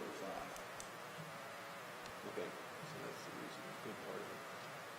Some of it, I'm not going to say that's the only reason, but it's when you come into Sonoma Verde off 205, that's the main thoroughfare. Yeah, I'm just wondering what the core testing is really going to reveal to me, that if it's been under, you know, if there's not enough support system there, then what resolution do you have? I mean, you can't go to the builder, the warranty's over with, so then you really, I guess it would allow you to contemplate the bond. It will possibly tell us if, you know, and we don't know what the cost would do that, to do that is, but it would possibly tell us if we're going to have future issues on that road. Yeah. Because there is a lot of traffic coming up and down that road, and I'm not saying just my pickup, your car, there are cement trucks. But isn't Brick there any trucks. way we can make a plan to make them go somewhere else? And I know everybody keeps saying that, but if we're going to keep doing this year after year after year, don't you think we need to at least try it? Try to make a different plan for those trucks and hold them accountable for it, even if somebody has to. There is a plan sit in place. outside and- There is a plan in place for the next phase, but unfortunately, you know, when you're building the roads and you're putting in the infrastructure, it's one thing, but when you're building an individual house and you're ready to pour the concrete for that pad, he's going to have to travel over an existing road to get there. There is just no other way to do it. But still yet, that's at least you're having one truck come in compared to everybody coming through there. Yeah, but here's the problem. She's using a reference around the house. You've got, you might have 4 or 5 houses being poured the same day. You know, 4 or 5 cement trucks coming, 4 or 5 brick trucks or trucks with the landscaping type stone that they put around the outside of the house, or the lumber truck. And then you got a dozen homes that's pools right now. So that's something outside. Yes. So it's just hard also to Is it possible? Yes. Is it manageable? I can't give you an answer, because there's got to be somebody to keep that accountability, which means you got to have eyes out there. Because by the time, and I'm just going to reference, I'm going to use Bev since she's sitting in the thing. She lives in our community and she sees the violation. By the time we can get somebody there, the violation's gone. You see what I'm getting at? It would be hard to manage it as well. Is it possible? Yes. To what degree we would have to go to do it, I'm not sure. I think it's, and I'm not saying it's an excuse, but I think it is fairly common when you look at some of the larger cities around us that have had more of these multi-phase subdivisions and these, you know, multiple year build-outs. You know, you're not going to finish it in 2 years or 4 years or 5 years, but 12 years, 15-year build-outs. There's just more opportunity. It's more visible, I guess, we're going to notice it more than you would otherwise. You know, Chisholm Crossing and some of the other areas built out sooner, quicker, faster. This one is going to continually have traffic on it. And we have no recuperation ability to get those Phase 1 roads fixed by the previous developer. No. That's already been looked into. I've already raised that question. Is there any grants or anything that we could get, or? I don't know, can't answer that. I don't know because there are so many grants out there for so many things. You almost gotta have somebody full-time just searching for stuff. I don't think we're going to be qualified for anything like that. If you were in an economically depressed area, there might be some federal funds someplace, but I don't see it from McLendon-Chisholm. And guys, we started to get off the track a little bit. But there were questions that needed to be So answered the decision is, around this. do we pay that extra $20,000 out of our, pay it, or we just, Well, we gotta have a motion to address it. well, I'd like to make a motion that we, don't pay the $20,000 and, accept an $80,000 remaining fee for next year's funds. Okay, so I've got a motion. Do I have a second? I'm sorry, what was the motion?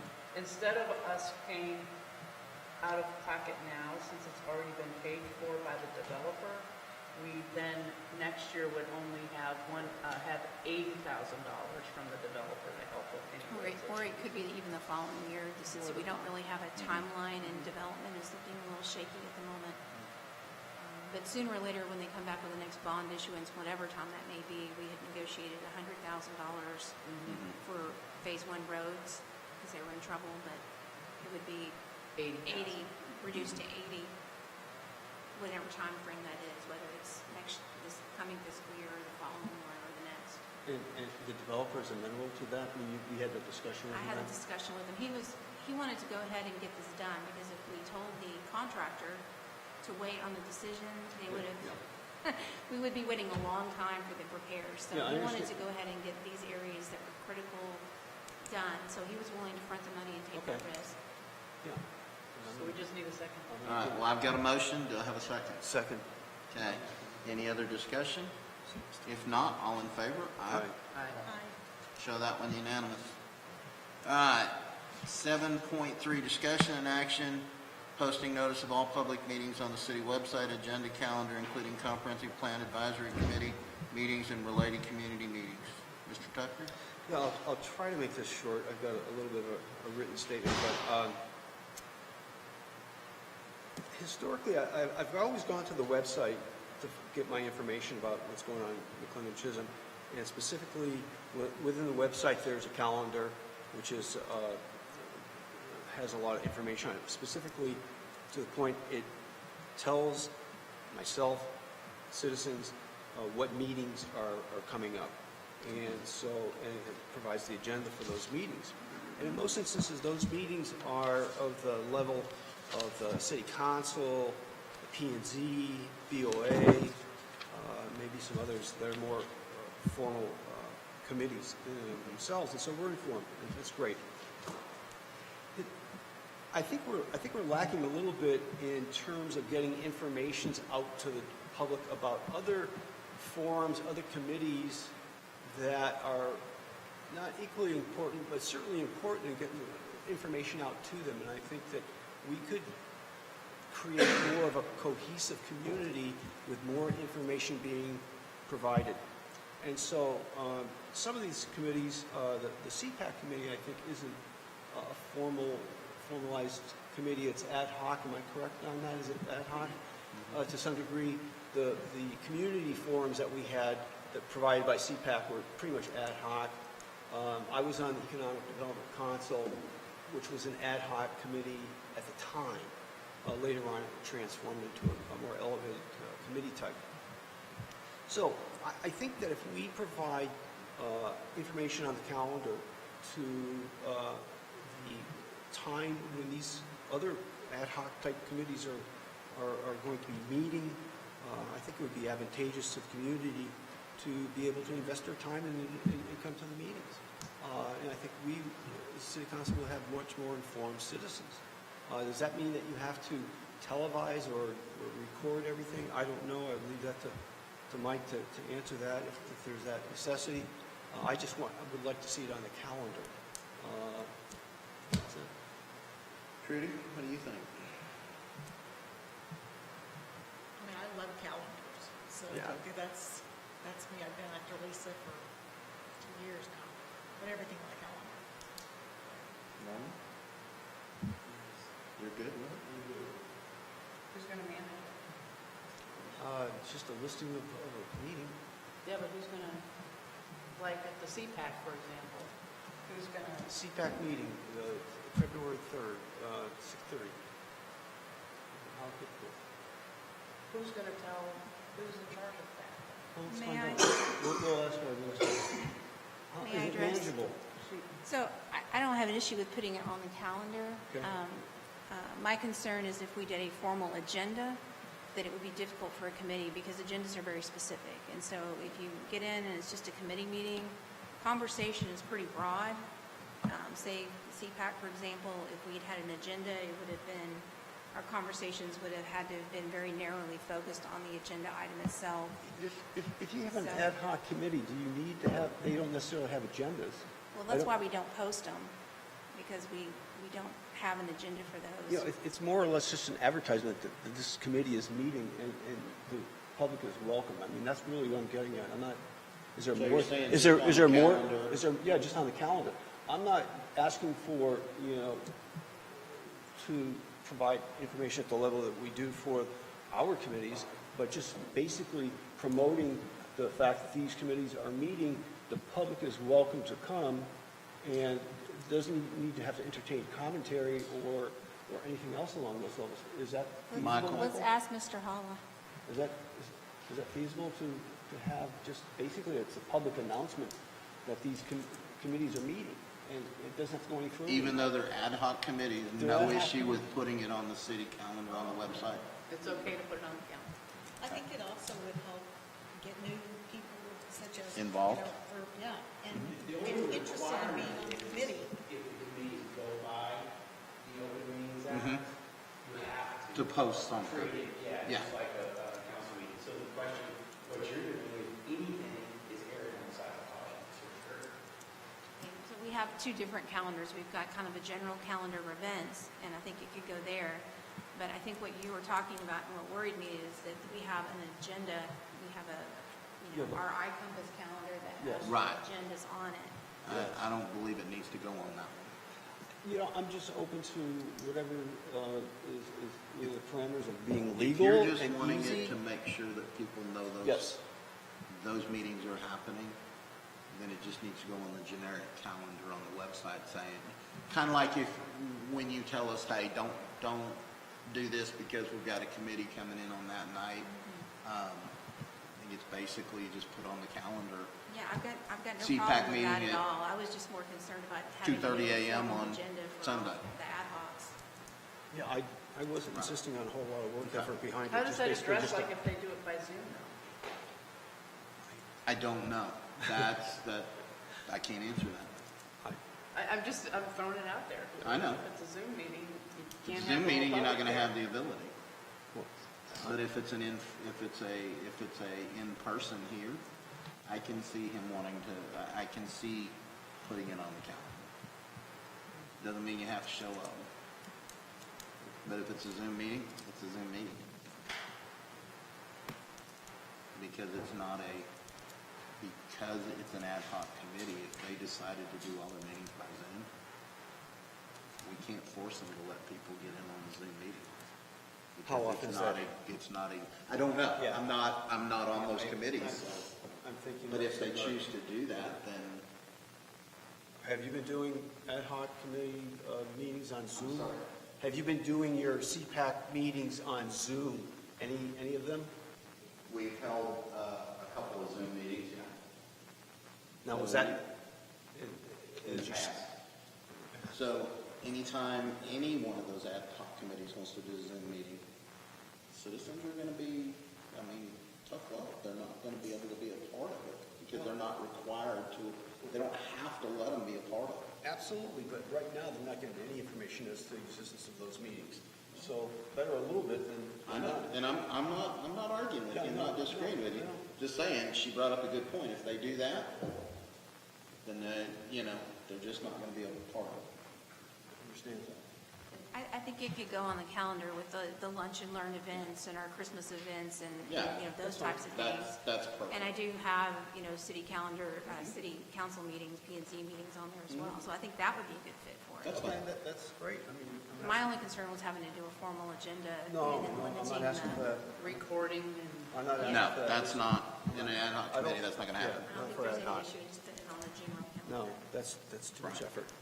All right, just put it on the general calendar. Can I make a point? Sure. I just want to make sure, from the CPAC perspective, that there's clear understanding. There's two types of CPAC meetings we hold. One have been with Kimley-Horn, which are the ones you've seen dates for. The others are coordination meetings we've held, which are not purely, but almost entirely administrative, just to provide back brief on status of any questions, actions, et cetera.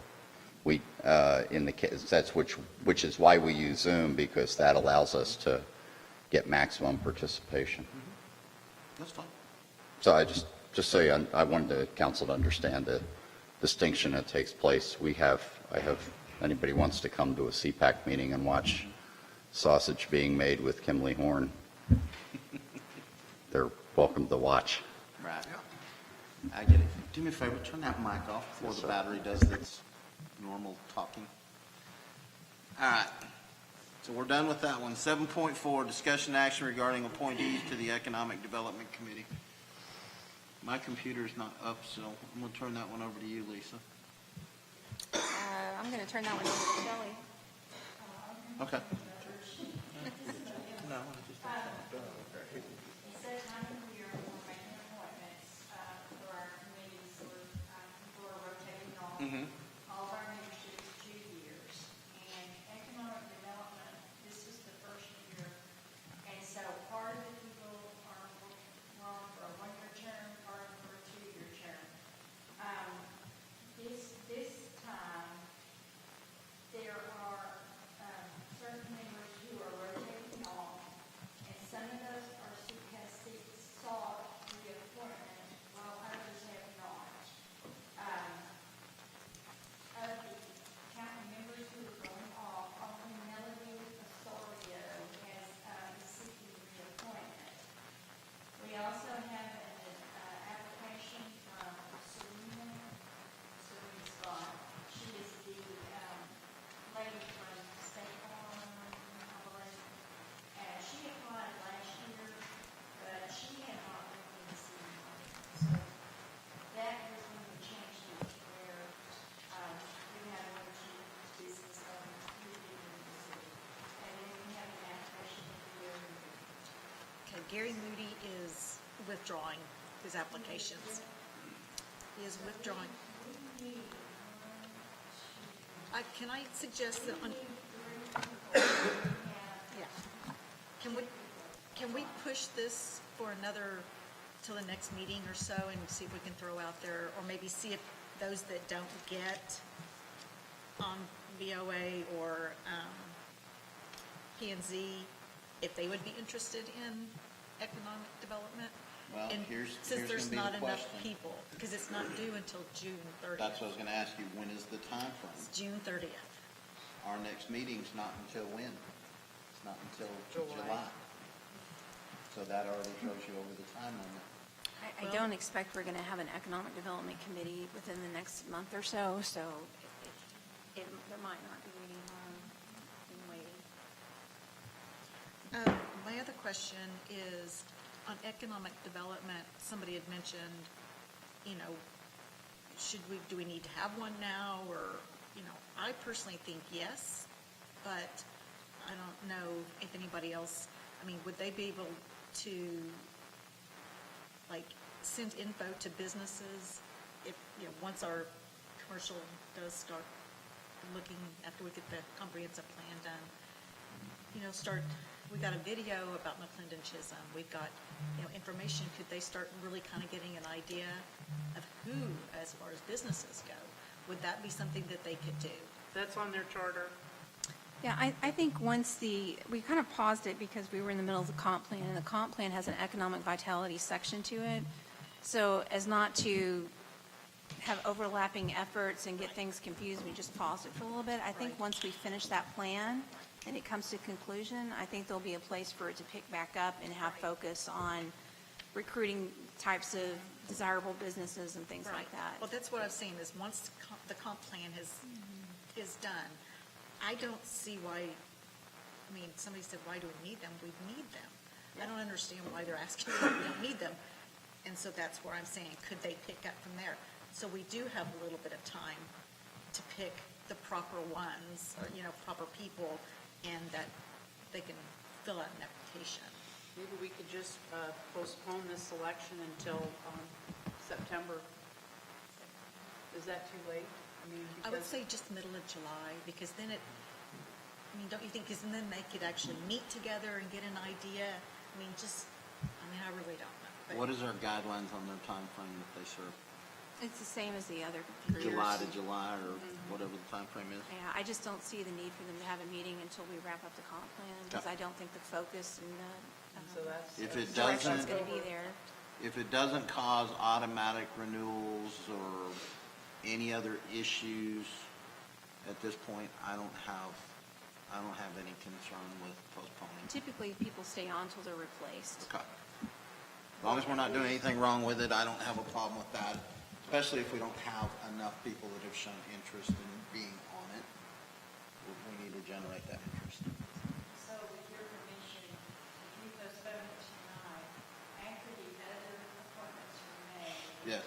I can contact those people who were not placed on the committee. Right. And if you're fine, but would you be interested in? I'm fine with that. There we go. I'm fine with that. Yeah, but kind of let them know the economic development. So when Most do we likely want to will not. postpone this one, guys? Or does it matter, we just take it off the agenda for tonight? August or September? See, August.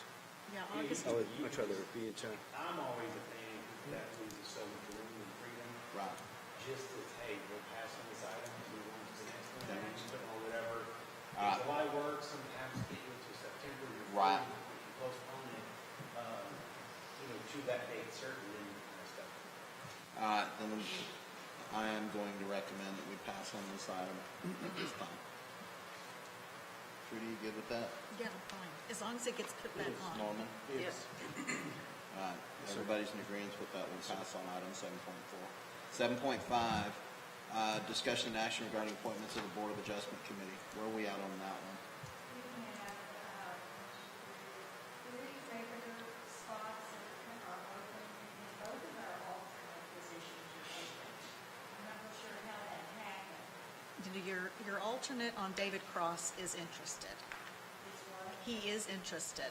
Okay. Yes. Okay, well, he didn't submit yeah, we talked about that. Okay, So are the 3 that are up, are they still interested in staying in those positions? 2 of them. Okay. Herb Parker and Jerry Nickel, both would like to stay on the committee. I did not hear from Herb, or either one of the alternates. I do have an application for Christian and Chris, both Christian and Chris, to be a developer for those spots also. I'd like to see Christian get in there. I'd like to see Christian take one of the seats. And then just leave the alternates, one alternate slot vacant.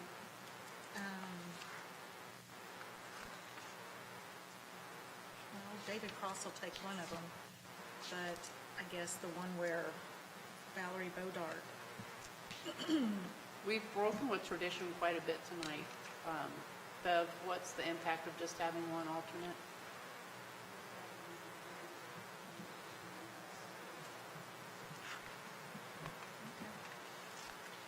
So you've made a motion, Trudy, to add Christian Gattalor and reappoint Parker and Nickel, right?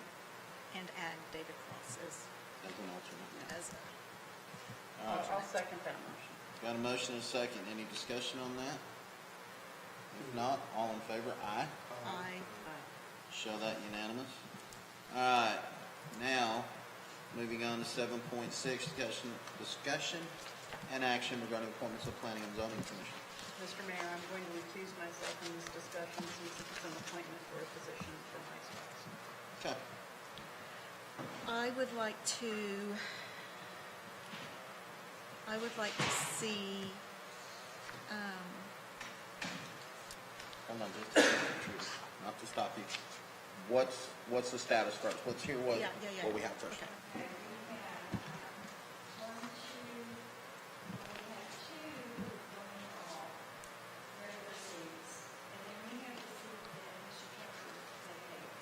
Okay.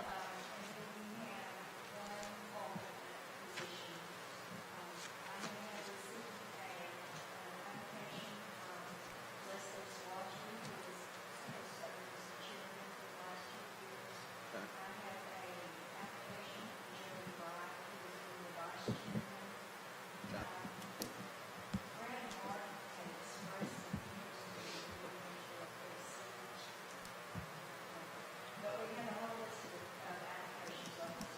Of the ones that are up, are any of them interested in still staying? Okay. Okay.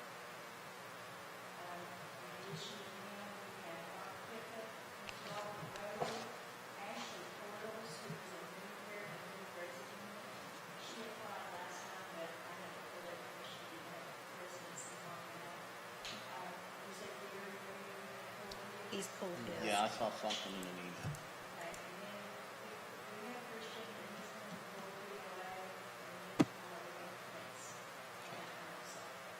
All right, thank So you. how many spots do you need to fill?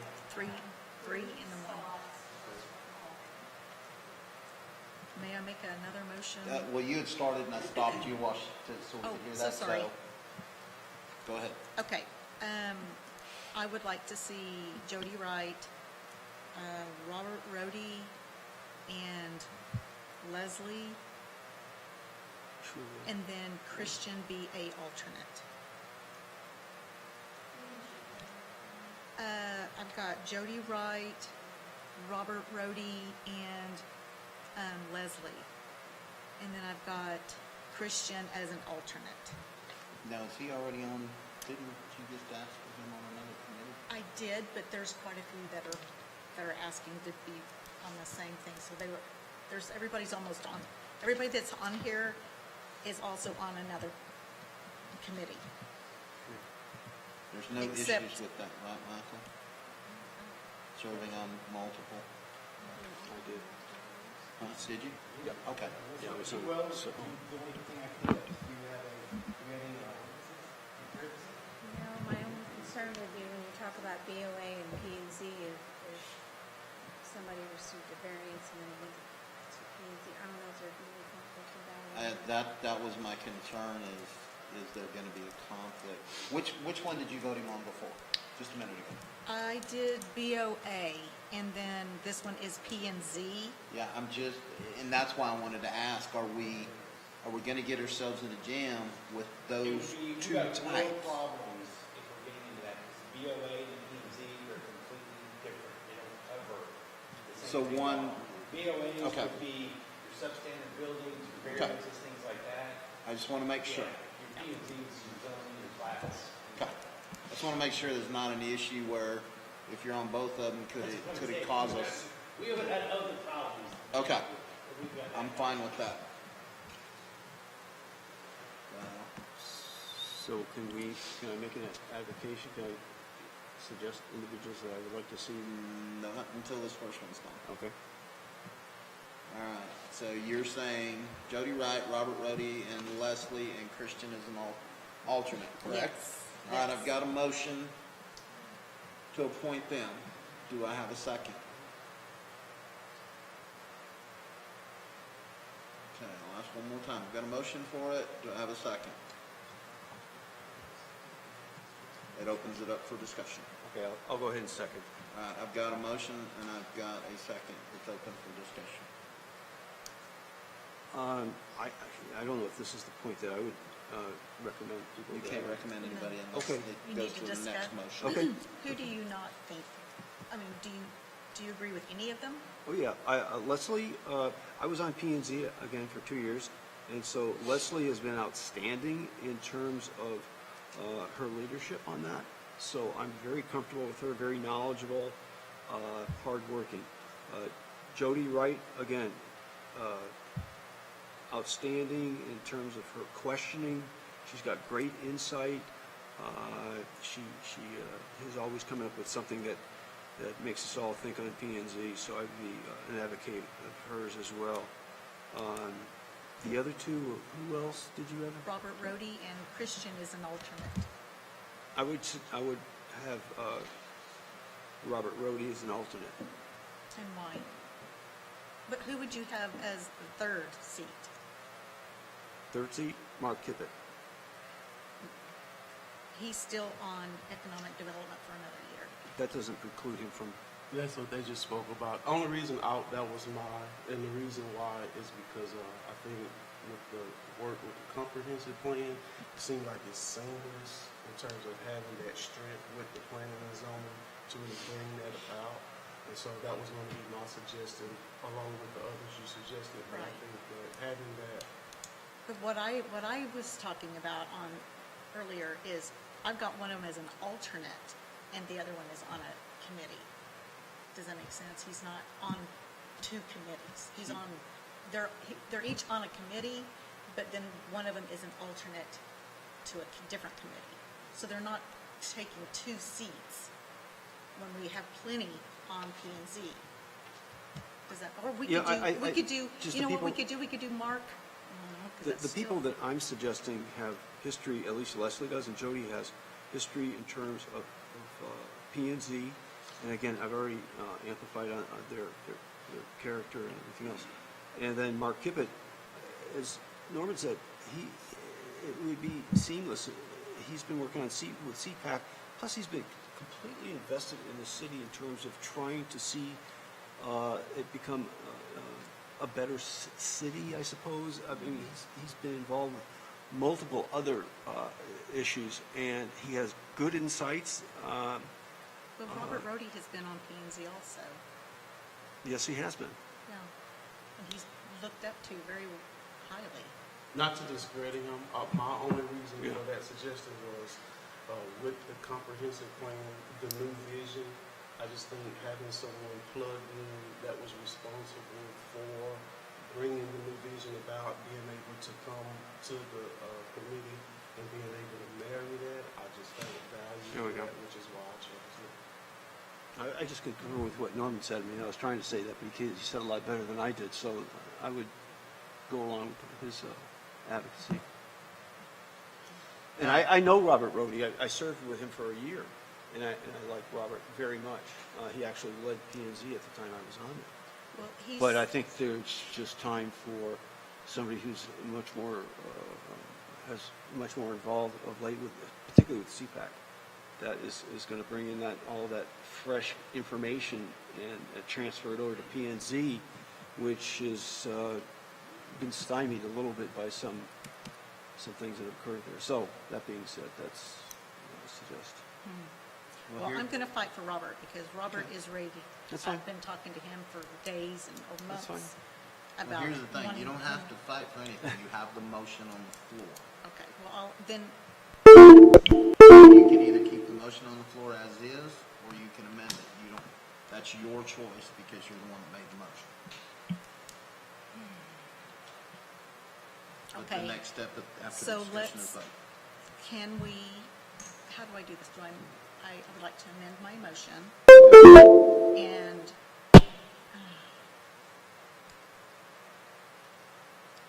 I want Robert Rhodey on there, just because I think he's good at this. He's ready to come back. He had health issues, he's ready to come back. I just don't know between Jody or Leslie.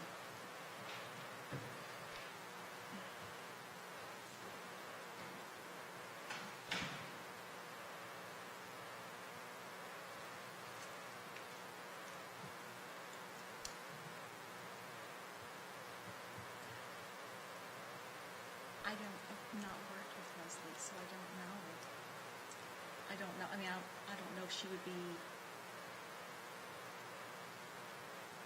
As I said earlier, Leslie is very strong in terms of her leadership. She's a civil engineer, so she's got great expanded understanding of certain situations that I couldn't comprehend Well, when it it looks- came to explaining from the engineer, the city engineer. And she, like I said, she's been in that position for several years and is direct. She directs P&Z in a fashion that people respect her. And again, very capable. I'd like to Okay. have seen her come up to the council. let me, Okay, well, let me make sure I got some clarification here. You made a motion and he seconded. You made a motion for to amend 3 it. primaries. Jody Wright, Robert Rhodey. No. I want Robert Rhodey in there. I just can't decide whether or not Well, Jody. hold on, here's the thing. So sorry. The original motion that you made and he seconded was Jody Wright, Robert Rhodey, Leslie, with Christian as an alternate. Okay. So what you have to do is either make a decision to go as is with your motion, and we put it to a vote, or if you make a change to your motion, then we have to make sure that whoever's seconding your vote is in agreement with that change. Otherwise, we have to go with the original motion. And it either passes or fails. All right, well, I'm gonna go with what I have, I guess. I'm gonna say And Jody, that's fair. Robert, and Leslie, and then Jody and then Christian as the alternate. either Christian or we can do Kippen. Well, you had Christian as the Christian. original Let's on go the motion. Let's go Christian. Okay. Any other discussion, guys? One question. Yes, Having a seat versus being an alternate. What, The alternates in the event that the person that's in the main seat that's the cannot be only here. way in which the alternate is implemented? My understanding, yes, is if that person cannot be available or that person resigns, whatever the case. Okay. You good? I'm good. Any other further questions? All right, let's put it to a vote. All in favor? Aye. Aye. All opposed? Nay? Nay. All right, that motion lost, so I'll entertain a new motion. Make a motion to put forward as candidates for primary seats Leslie Schwalbe, Jody Wright, Mark Kippett, and alternate Robert Rhodey.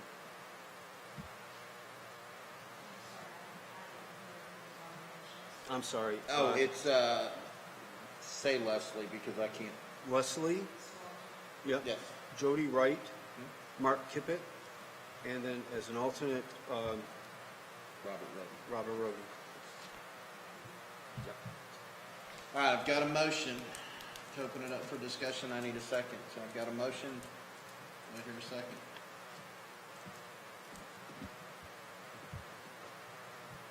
All right. I don't have a motion. I've got a motion, but I don't have a second. So motion dies. Guys, we got to make some decisions here. We can't play patty cake on it, or we table it, or we pass over it until a further date. We've got other business. I'd like to make a motion.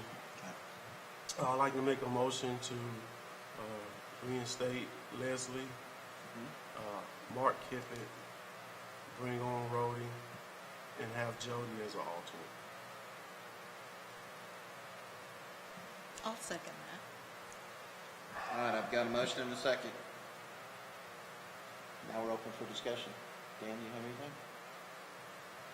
Yeah, I just asked why would you favor Rhodey over Jody? Well, I hear the case you made for Leslie. I hear the case she makes for Rhodey, and it's just us three. And your strong case, my strong case was having someone from the comprehensive plan be planted in planning and zoning. So I think that's the. Yeah, okay. So he's looking at it as a win-win all three ways. Okay, that's a compromise. I agree with that, because I don't like it, but it's a compromise, I'm fine. Yeah, I'm good And with trust me, Joe is my neighbor, so. Well, if there's No, no fine. further discussion, all in favor? Aye? Aye. Show that one unanimous. All right. Number 8, updates, discussion, and direction to staff. All right, the only thing that I'm going to say on updates, discussion, and direction to staff is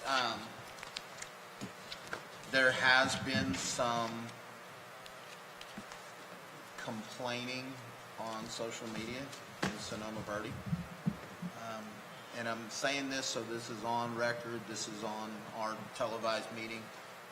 There has been a green-colored golf cart driven by a juvenile that is cutting off people, not paying attention to street signs, and if they're not careful, they're going to get hurt or killed. I witnessed it myself in front of my pickup by the same golf cart in question.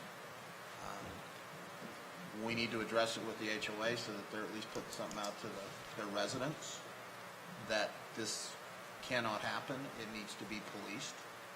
Hopefully, as parents, we can police it internally. But I think it's time that the sheriff's office starts stepping in from time to time and doing a little more patrol in there. It is summer, and it's just not just that golf cart. That's one that has raised the red flag lately. But we have had kids on four-wheelers that don't pay attention. I had a young lady another day in front of me on one of these, I don't know that they're called mopeds anymore, but it looked like a cross between a motorcycle and a bicycle, but it wasn't a scooter. I know what a scooter looks like. She was all over the road in front of me, didn't even have a clue I was behind her, driving down the main drag. So, and if she wasn't paying attention to me behind her, I doubt very seriously she was paying a whole lot of attention to the traffic coming from 205 towards her. I don't want to see one of these kids get hurt. The other side of that is they can't drive golf carts and four-wheelers on the road unless it's licensed for the road and they have a driver's license. So we're getting into an area where these kids are going to get some serious trouble. Trying to avoid that. Their safety is more important than anything. So we need to get Sonoma Verde's HOA a little more involved, and we need to address it. Do you have any updates, Trudy? I don't think we have firm dates on anything. No? Do we have a run or anything coming up at all for fall, or? I don't think we have solid dates on stuff. Okay.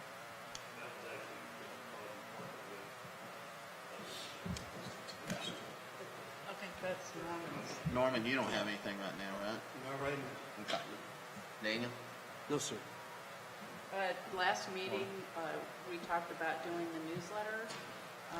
Did anybody give any inputs to Lisa about contents of that? I did not have anything at the moment. I think what I just said in the meeting about kids and vehicles and four-wheelers and all that, probably something that needs to go in the four-wheeler to address.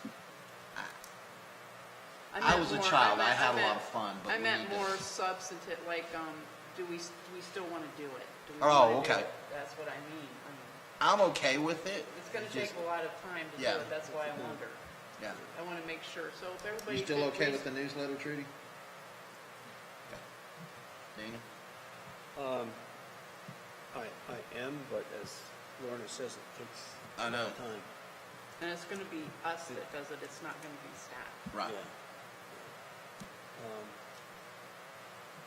Well, see what you get for the first kind of content or activity involvement from Well, the I'll rest put of a little us. formality to it. Okay. And, And then just let me know if we're not all going to actively participate and it's I'll going to put be a cumbersome, formal then we'll outline just. together and present it at the, in the coming. Okay. I mean, I might not That'll get work. to the next meeting, but I owe that to you guys. Okay. Chief, do you have anything for us at this point in time? I know we never asked you, but Like I said, we will, parking lot on the entry side right there closest to City Hall. Yeah. Street, that will be tore out tomorrow. Okay, is that for that repairing or whatever? So we're on one half of the roadway, where it will still have access to come all the way down to the parking lot. Okay. Once that's completed after probably 7 to 10 days, and then they're going to come in here, we will open that up, which we go to breaks, and then we get it done, so that will be going on in the next 2 weeks. Okay. All right, guys. We pretty much covered Well, I everything. do have an announcement. I want to make sure the public knows we have the next Lunch and Learn is on the 6th of July at 12 o'clock here. And North Texas Municipal Water District is going to come and give a presentation. So everyone that's asking about water really should try to come to that meeting. And I'd really like if council could come too, especially since they're coming all the way down here to do that. And then the next Lunch and Learn is actually a nighttime event. It's going to be on the 3rd of August. And Dr. Bill Real from the Rockwall Superintendent, Rockwall ISD, is going to come. So we really want to get full publication of that because that's going to be before school starts. And I'm sure there should be a lot of families out there with some questions. So Okay. that's the 3rd of August at 6:30 p.m. All right. Now that we're done with the agenda, hold on, stupid phone. It is now 8:46. Regular meeting agenda, adjourned. Before you start the work session, I put, in Houston tomorrow, I have a church house at 8:30. Out, in no sarcasm, y'all are my first priority. Y'all want me to stay for the budget or part of it? I don't think we need you.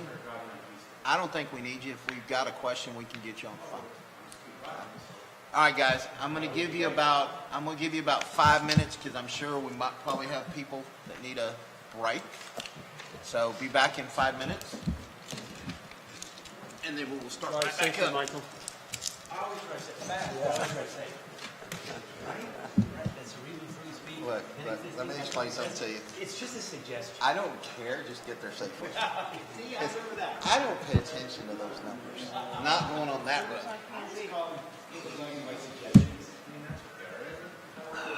Well, you know, I'm Just tell me. my friends are on there, you know, so, well, you knew that, right? No, just tell me who's on it. Okay, so I know. it's Lisa Schwellway. Leslie Swalwell, Leslie yeah. Schwellway, your husband, and who else? Jody? It was Rhodey. Oh, not Jody. And I fought for Jody, Leslie, and your husband, and Robert Rhodey is the secretary. And I know he has history on PNA. And I couldn't even get a second on the motion. So they just dropped out. So it's Do you know Leslie. Jody? Yeah. Yeah, but usually those alternates are working anyway. Right? Anyway, it was fun last. So it's Leslie. So the group now is Leslie, Sherry London, Mark, Daniela, Yep. Robert, and Yep. then Brad Wright and Jody are the alternates. Right. It's still a good group. I mean, it's still a strong group, Yeah. but All right, let's get this ready now. it wasn't my first The next choice. step. Yeah, on the newsletter, I totally forgot about it. Totally forgot. I mean, it's a great idea, but then I just keep thinking that's one more thing I have to do. That's exactly it. Besides, everything else, you have to stay at home.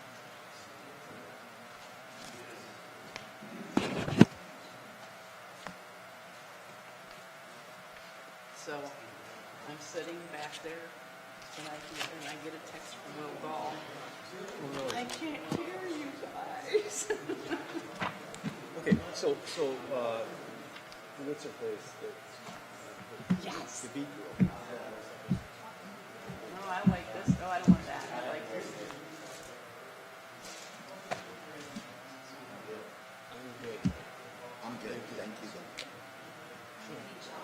I know.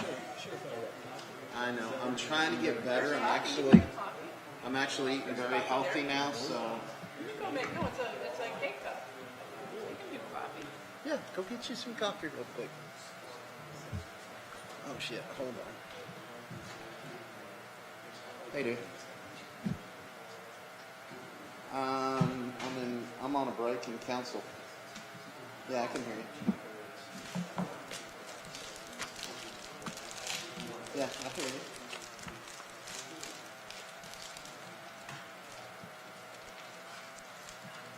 For what?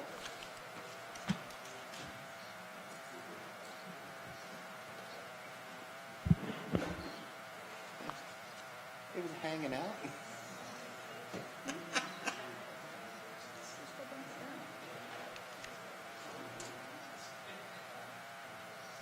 Hey, you know what? I've actually heard of that too. That's scary. Yeah, yeah. Right. Yeah, it's bugging you at that point, yeah. Right. Well, now that Hollow's gone, we could slide this Oh. one. Yeah.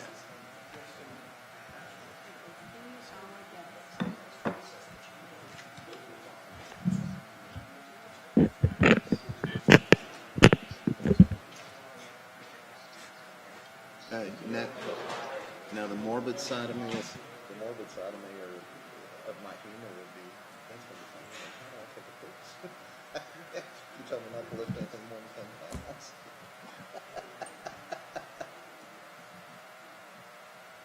Right.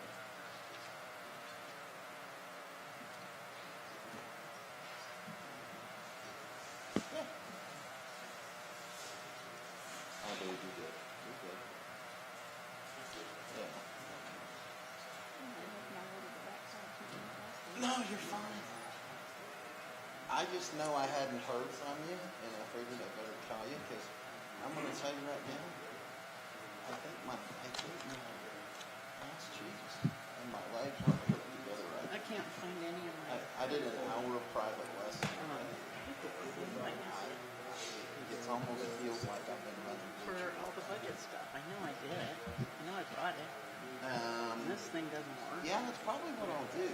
I'm on a break at city council, but I'm fixing to start right back up. Because, no, I'm probably going to go home, smoke a stogie. I do, I just can't find it. My stash. Yeah. Oh, yeah. Oh, what is this? Hey, Michael, bring that goddamn routine. Put him to work. But I like to go back to it. That's fine, dude. Call me if you need something. All right. Okay? Lisa, did you like that Senate Bill 2 paperwork I sent you? Isn't that the same thing I sent y'all, like when it was passed? No, I Yeah, get but it. who keeps it? Oh. I mean, you know, I because we do. were asking about when, if we Yeah, do that just holler one. at me tomorrow, dude. If they don't approve the tax rate, how does that money get reimbursed to citizens? It's in this. Oh. Right. Yeah, no, I'm good. No, I'm good with that. Yeah, I took it twice. Yeah. I just didn't fully understand it the first time. Yeah, no, I don't blame you at all. I'm with you. There we I go. agree. All right, brother. I will. Bye. Whew. Frees up some of my data. Are we gonna talk calendar too? My fishing partner can't go fishing because they told him he can't He can't? lift more than 10 pounds. Then don't we need to change the meeting? Don't we need to change the meeting?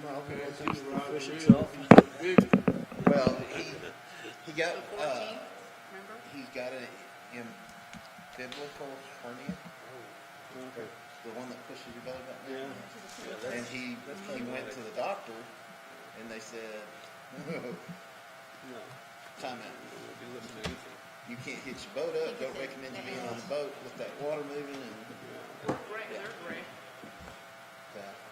which actually frees me up for a little bit of wrestling. It's the 14th. Trying to go 9-0 again We're tomorrow gonna and go probably, fishing. okay, Where are you usually fishing?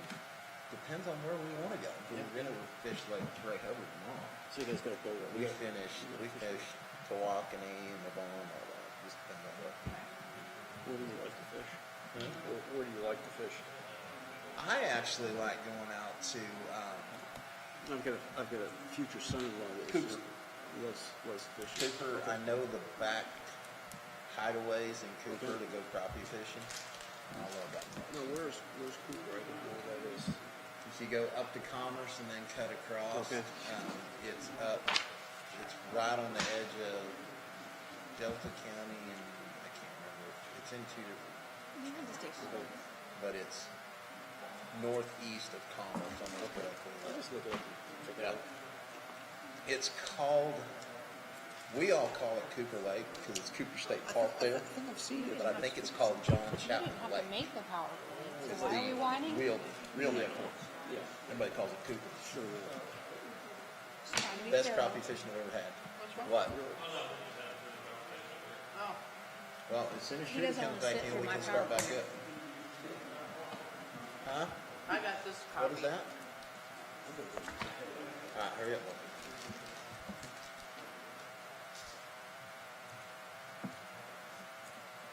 These white cheddar ones are very good. Yes, they are. We hit them at work. We have a goodie area at the PD.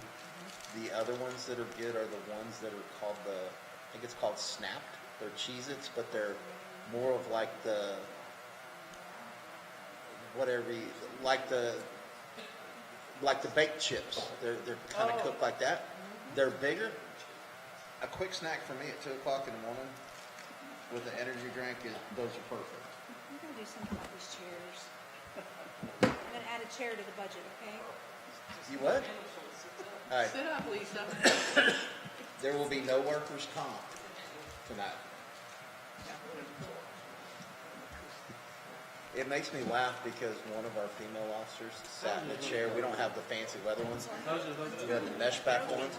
She sat back like that and it snapped and she Tell my, and then got back up and just looked at us and I'm like, there you go, breaking chairs. one of them is good. Is the law.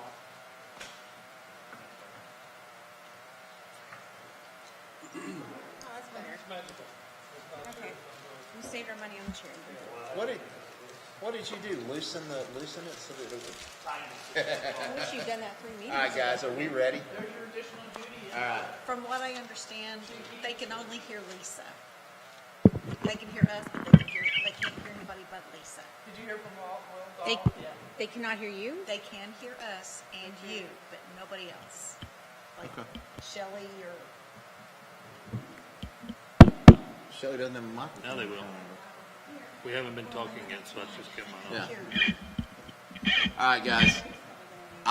Are we good? Are we good, Lisa? Yes. Okay. We'll share. The time is 8:58. Now we are in special session, or work session. All right, Lisa, I'll let you start it off. So at our last meeting, I went over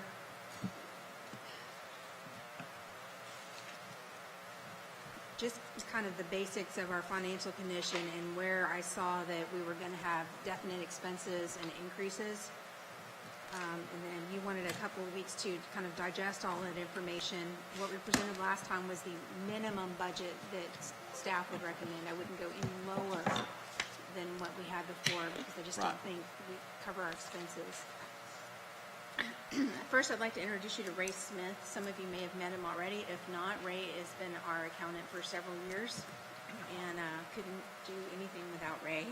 So even though I may talk to you about budget off and on throughout the year, Ray is always in the back scenes and making sure the math is right and working for us. So I've asked Ray to kind of start a little bit with just discussing current fiscal conditions and kind of letting us kind of explaining our current health financially. So do you mind addressing that, Ray? Thank you for letting me be here. Just a real high overview. At the beginning of the year, the general fund had cash surplus in the amount of $1,450,000. That's where we started the year. After everything is said and done, including projections for the last 4 months, I believe we're going to add about $229,000 to that. So based on what we noted, pardon me? Did you say add or decrease from it? Add Add. about $229,000 to that. So projecting cash reserves of $1,680,000. Adding $228,000 for this fiscal year compared to what's happened in prior years. So in 2019, $360,000 was added to the surplus, and then 2020 was an amazing year and added a little over $1 million to the surplus. So essentially, the surplus that you have was really generated in that 1 year, 2020. And I think that's important to note. So if we end the year with a general fund cash surplus of $1,680,000, the budgeted expenses for the 2022 budget are $1,750,000 for operating. That's not including any capital or anything of that nature. So essentially, you're going into the new budget year with 1 year's worth of operating expenses in reserve. The other reserve that's related to operations is the fire department equipment reserve. You started out the year with $4.9 million, and of course, $4.5 million of that came from the tech stock grant. So you began the year at 4.9. You've appropriated a little over $4 million for the fire station, and you've appropriated $400,000 for a new engine. So once those funds have been spent, your fire department equipment reserve will be down to $400,000. The only other comment that I think is important to note is the increasing reliance on building permit and development revenue to support the budget. In 2019, building permit revenue, development revenue was 32% of all the revenue, which was the same essentially as ad valorem tax revenue. In 2020, the building permit revenue jumped to 37% of the total, and ad valorem revenue was 29%. In 2021, building permit revenue is going to be 39% of your total revenue, 27% versus 27% for ad valorem. So the building permit revenue, based upon everything that's going on out here, is becoming the main driver for your revenue sources, whereas for all the years before, ad valorem was your main driver. So that's the biggest single thing that we're seeing. I'll also mention that you're losing $118,000 for fire department operations going into 2022 because of the expiration of the SAFER grant. Is that amount there included into what the operating budget, the 1.75? Yes, sir. Okay. Just want to make sure. Thank you. Okay, so you had a brief look at the budget that we showed you last time, and this time I thought we would just take a little bit more in-depth look, and then I would get some feedback as to any additional items you wanted to include in the budget. I think we need to address salaries, any new initiatives that anyone is considering, and any capital purchases. And I've asked Chief to stay so we can address anything related to fire department or explain any differences I would like to address specifically salaries.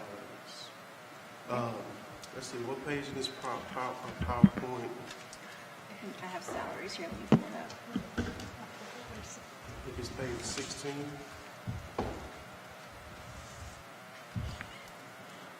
I'm looking at the salary comparison chart for cities surrounding McLendon-Chisholm. One of the things that stood out to me was the fact that there is a 40 to 50% discrepancy.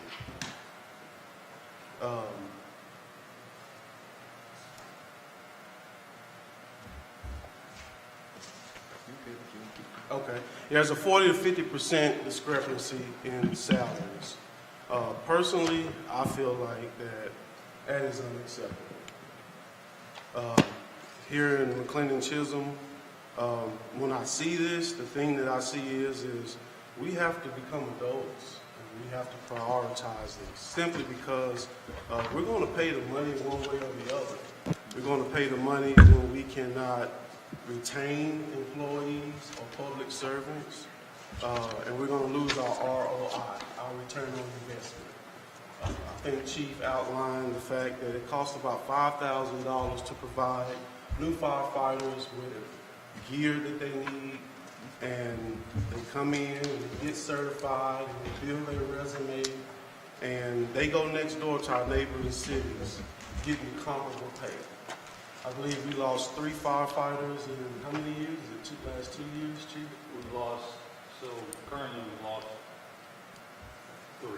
One left to go to the neighboring agency, and then the other 2. Okay.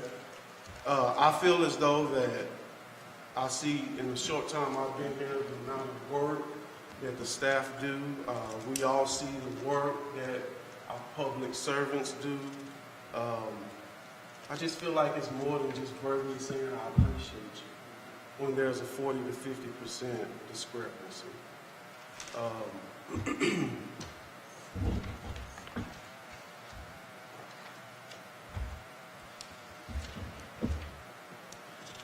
I like to propose to add within the budget that we increase salaries to 8%. That is a big jump, I understand, but I think it speaks to the discrepancy that's at play. All across the board? Yes, ma'am. Where are Simply you because, going to get the money? ma'am. Where are you going to get the money? Well, I guess that's why we're here in the budget work session. You're to going to work be here through a that. while for that. Yes, ma'am. Yes, ma'am. I think it's time that we in McLendon-Chisholm stop kicking the can down the road. I think it's time that we prioritize our responsibilities. No one likes taxes, I understand that. But the reality of it is, based on what Mr. Smith proposed to us, we have 37% of our revenue coming by way of building permits. It was presented to us that we will have lost 2/3 of that because of raw goods and materials being on the backlog. No one wants to have the conversation. No one wants to bring it about. But I think that there is a responsible action that's due, that comes with the seat to forecast and see where we are and what's taking shape. Losing 2/3 of our major revenue builder is going to offset us here in the next year. And I don't think that it's a situation that is just going to spring back up into action. You can't put all your eggs on one basket. I agree with that. And so having all of our eggs in the basket of building permits, when that is really affected right now, I think we need to become adults and we need to understand the trajectory and we need to offset that so that we are not so reliant upon that, seeing it constantly be affected.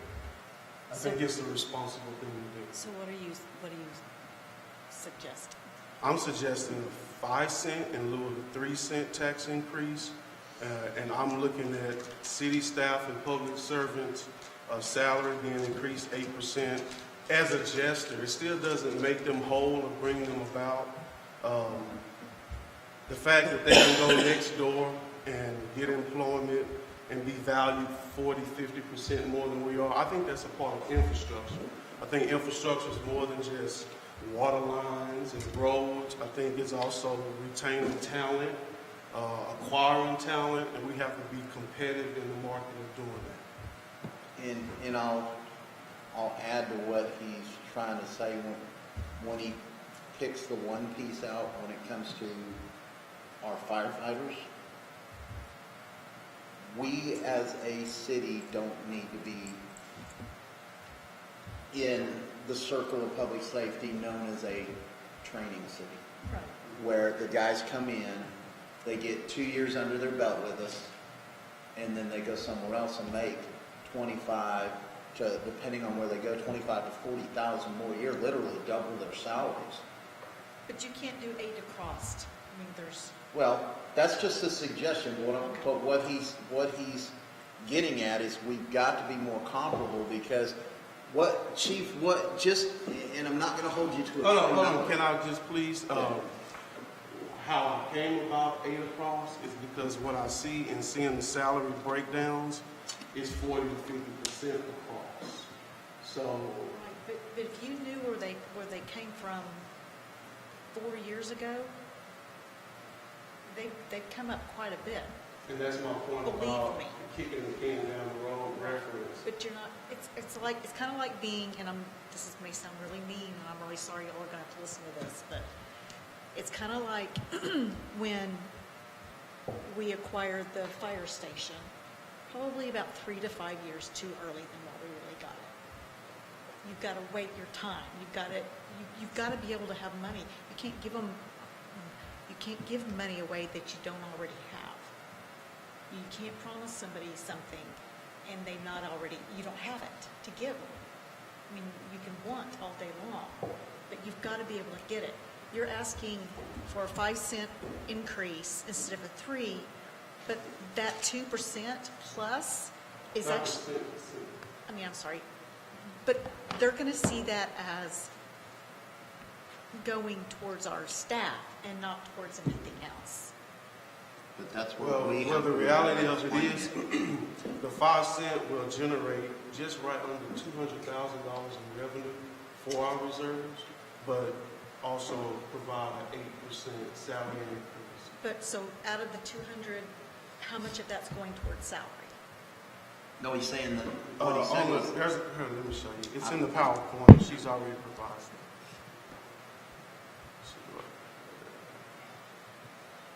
It look like page 15 in the PowerPoint. I think she's got it up now. So it's currently 20 Go ahead. Currently, we are at 15 cents. If we propose a 5 cent increase, it will put us at 20 cents. Given salaries, an 8% hike, that would generate $273,000 in revenue, opposed to the current 15 cents of revenue increase would be $76,000. So that's right under $200,000 in revenue we generate. Is that including the insurance and what they put towards, or what the city puts towards their retirement stuff? I mean, does that include all of that? That is, It does. Is that across the board, every single person, every staff? I'm proposing that because as I look at the salary discrepancy across the board, every single person is 40 to 50% underpaid. What does that do? If we're at 15 now and you go to 20, So looking at Zillow has an average home value for McLendon-Chisholm at $546,608. Annually, that's an increase of $273.30 annually. There's a monthly impact on that household for $22.70 a month. but what I'm asking is, what were we proposing to go up to? 18 cents? We hadn't discussed. Oh, We hadn't got anything set What yet. percentage was is 18 cents. Okay, That was our recommendation for the minimum. okay. To keep add it to afloat. what he's trying to say with some of this is, and this, I didn't mean to cut him off. Chief, because we got to start keeping these people. We're training No, them. and I agree with Right. that. But you here's- can't lump the firemen in, and again, I'm so sorry, with staff. Well, You can't. well, Can I ask why you can't? yeah. 'Cause you- Because, just like you I'm stated. staff, I'm not a fireman. But, He's actually both, Okay. but here's, let me finish my point, and I think you'll start to understand. Hypothetically, I know you can't give me a solid number. What's the average cost between the equipment we purchase for a fireman and our total cost over what it takes to train them to the degree you need them to be at? I get if they're getting up to a captain, lieutenant, whatever, there's some additional stuff. But to get us a good, solid fireman between the cost of the equipment and the cost of training, what does that average us as a city? Well, because of requirements now, in order to be hired, we're already required to have certain certification prior to them coming in. Just the gear and uniform alone is roughly $5,000. Right. Just for that part of it. Now, any continuing education, what we pay per license for each individual, Correct. Around $150 to $200 annually for whatever training software we're using. Mm-hmm. Any additional classes they go to. This year was unique, or this past year was unique. COVID messed everything up. We didn't use training budget much. But our push is to get guys to start achieving and going to more classes. So Right. You think on average? Now, they're required so many hours. Required to keep up their certification, their CEs with Right. the level. So EMT what would is you- 72, fire is 20 to 22 annually as well. They have to keep up with. So what do you think the total cost on a fireman for the required training and all that for a year? I'd be comfortable saying rough numbers, right around $7,000 Okay. a year to keep up with. That's initial, bring them on, uniform gear, all that good stuff, and then the training throughout the year. Now, hold on, with that gear that we have to get the individual fireman, Yes, sir. I know like the breathing apparatus and all that, that's not made specifically for that individual. Right. But there are certain things that, Norman might not wear the same size fire equipment or fire attire that I would. So some of that stuff is specific to an individual based on their size and shape. Roughly between the cost of equipment and the cost of training for a year, we're already looking at $12,000 that we've got invested in that person, plus whatever the salary is, and if I round it off just to make it easy math, $50,000 a year, we're $72,000 a year into a fireman. Over 2 years, we've spent $140,000, almost $150,000 on a guy to get him trained, groomed to handle our specific city and our responsibilities within the fire district, and then to lose them. I mean, we're losing money every time we. We don't want to be a stepping stone because it does Yeah. cost, it ultimately costs the city money Mhm. if we become a stepping stone where people come in, we get hired, we work for a year or two, we get them trained up, and then they go down the road. So it does. And the reason I say that and asked him for some of those numbers, because that number may be off, it may be a little low, it may be a little high. I've seen this on the law enforcement side where you get an agency that may not have the money, but the guy's able to get in there and get the job, get the experience, and then he goes off. I mean, we've got guys that can go make $90,000 a year now at another agency with a couple of years' experience, where the agency they gained that couple of years' experience at may have only been paying in the mid-30s, and now they can go get $89,000 a year to do the same job because they got 2 years' experience. We've got to get a little more competitive. Can we compete with those bigger Metroplex agencies? No, but we've got to get a little more competitive with those salaries because we are going to, it's hard to find the applicants as it is. So we want to keep the ones we have. But I'd like to know where you're going to get the money to do Well, this. That's where the tax increase is going to have to come in. Let me propose this. Okay. This is Norman's wish. This is Norman's ask. The purpose of tonight is to put those asks in the budget, and then we can take out things, we can, Right. we can do offsets, but we just put this in as his ask, right? Isn't that what Yeah, we're doing? this is his idea. At this point, it's not set in stone that we're going to say, yes, this is what we're going with. We're not anywhere near adopting No.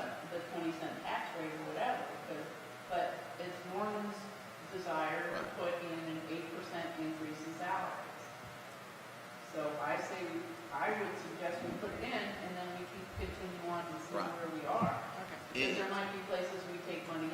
And to answer the other part where you said about lumping everybody together as far as employees, the same thing can be said for a code enforcement, administrative assistant, city secretary, and a city manager or a city administrator, is if they're gaining valuable experience with us and we're not trying to stay current with the times, the same thing happens in those positions as well.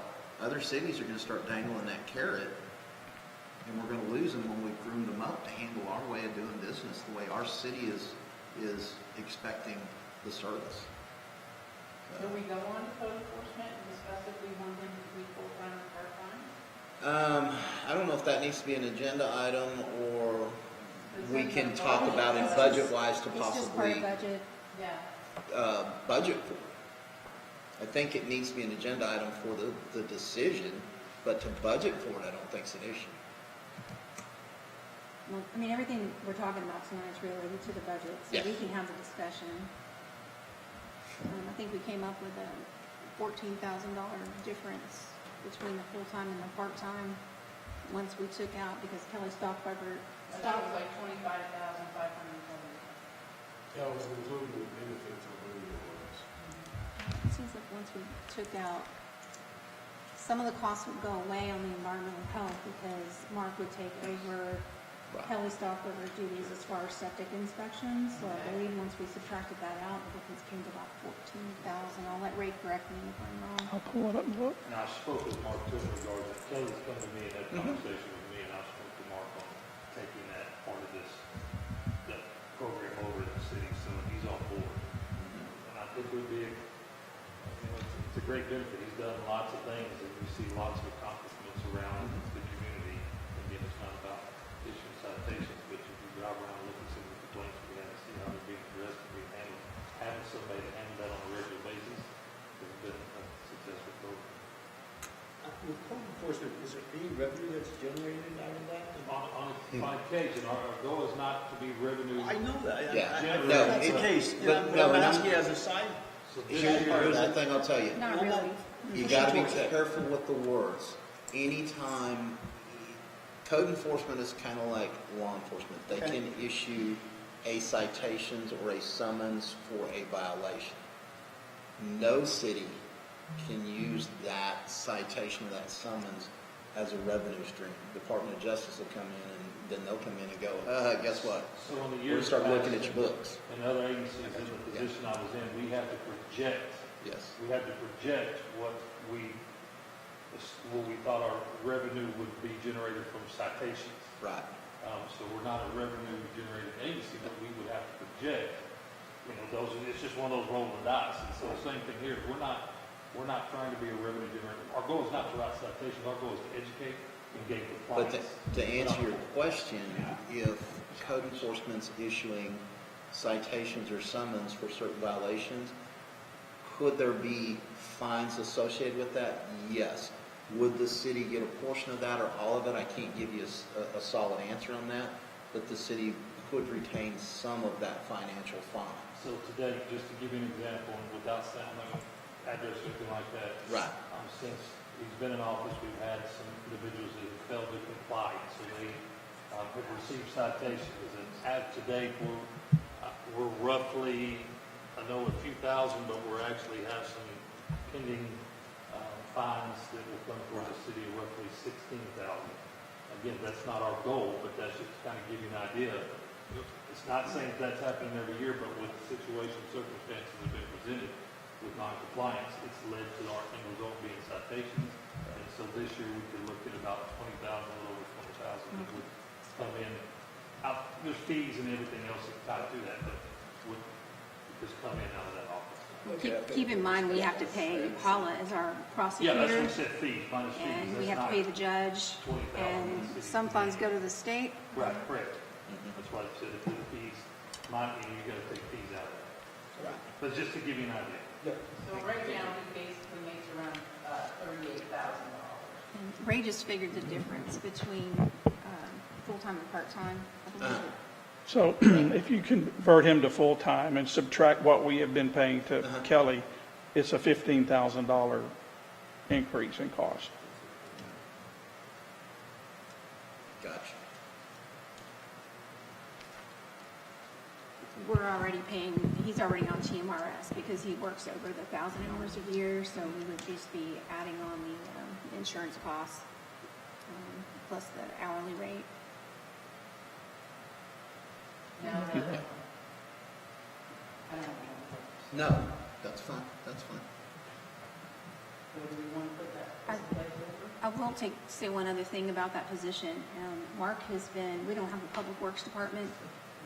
I can't tell you how many times the stop sign at Klutz and 205 has been knocked down, the one at League has been missing and put back up, and he's been, it's not in his job description, but he's been pretty gracious about taking the initiative to actually go order the sign, finding the best price, getting them printed, and taking a ladder and going out there and putting those things up. Today jumped in prime example with the case we're working now with animal control. Of course, we had sessions going on with physicians, but actually I didn't jump in, so he took care of assisting animal control. So he wears many hats and is willing to do whatever it takes. Change light bulbs, get the crickets out of the lights. So. And that's the thing, we do have people that are taking on additional responsibilities, you know, so. Honestly, from the code enforcement or code compliance side of it, however you want to term that position, I think it would be in our city's best interest to consider at least planning in the budget to transition that to full-time. You know, what we need to do in there to make that work, I don't have the answer for you at this second. But I think it would benefit us, one, for some of the complaints we get, two, as we've seen based on Kimley-Horn's, or Kimley-Horn, however you say it, the comprehensive plan, what people are wanting to see, the beautiful spaces, the whole works. Code compliance is going to be a key component to keep that going. You know, when you have, you know, I came from a city that, you know, they have an ordinance. If your grass is basically more than 12 inches, if it gets up to 12 inches tall, which is very tall, there is violation associated with that. You know, and believe it or not, there are people that just don't mow their lawns. And it looks horrible when you go through a neighborhood like y'all's neighborhood, beautiful, beautiful front yards, and then you got one that didn't mow it, and it's weed infested and it's growed up. It takes away from the beauty of everybody else's. So that's something a code compliance officer goes out and handles. You know, and from what we've seen of the survey, people want this place to look beautiful. And that's going to be a cost associated with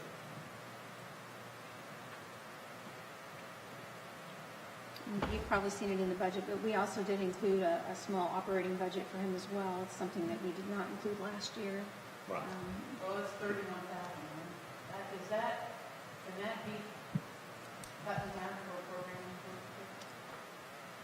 You can.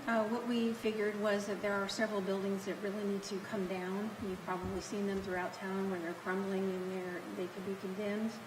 We've got some out-of-state, maybe even out-of-country owners that just flat don't care. At some point in time, you have to make a decision is, do you want to spend the money and take it down at the city's expense and place a lien on it, knowing that someday when the property gets sold, we'll get paid back, but in the meantime, we've got a cleaner, probably a more valuable lot. You know, maybe somebody even would want to purchase, especially if it's along our retail area, something like that. Makes the city look better all the way around. Or do you just want to leave it there, and at some point he becomes ineffective because he's written all the letters, he's written the citations, if the owner's just not there, he's just not there.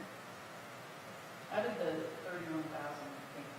It takes about $10,000 on average to take down a dilapidated structure. How many structures did you take down on the street? We didn't take down any because we didn't have any money. We didn't have, But you needed to, it was warranted to take down some. We're actually have a few. a couple of cases right now. One for sure that Mark is, he just recently gave an extension, so there could be one or two. Some have agreed and they're putting a plan together to present to code compliance to say, hey, yeah, I'm going to do this. Because we know there's expenses to that. Is it feasible to put the 31,000 into the general fund and take it out on basis? That's a question for, Well, He's it's got all, equipment, it's all too. in the general fund. All of these expenses are part of the general fund. We just allocate them. You know, it could be that we don't spend that much and it's not gonna be used. all of his equipment, the vehicle, his equipment, all that stuff. We didn't have a budget, so it just came out of fire department funds this year because we didn't have a code enforcement, so we wanted to make sure that we have something there for expenses of, training, because like I said, we want to get him off to school and some additional training he sees that he has to maintain for his code compliance officer. So Every time he writes a certified letter, what is it, Shelley, about $6 to send? $7. $7 to send a certified letter, which is required. Last year, we had talked about the fire department doing alarming. I mean, I wasn't particularly for that, but it was something that we had said. What is your opinion? Well, we're going to be mowing our property next door for sure. The guys don't pull, they're not landscapers, they're not planting shrubs, they're not putting mulch in, they don't do that. But to mow the property, weed eat it, and it's on, a Sunday work duty, we're taking care of that because we are going to purchase better equipment to be able to maintain the property. So guys coming across the street on a riding zero-tone mower or something, mowing and do quick weed around it. I'm okay with it. My guys may kick me in the gut later, but I'm okay with it because we're here. I don't want to detract from training. No, and that's, so we have daily duties, so each day there's station cleaning, engine cleaning, waxing, whatever it may be, equipment. So that's, right now, their mowing duties is a Saturday duty, so they have to mow Station 1 and Station 2 property. But you're buying some equipment, so it seems to me that it would be economical for them to mow this area.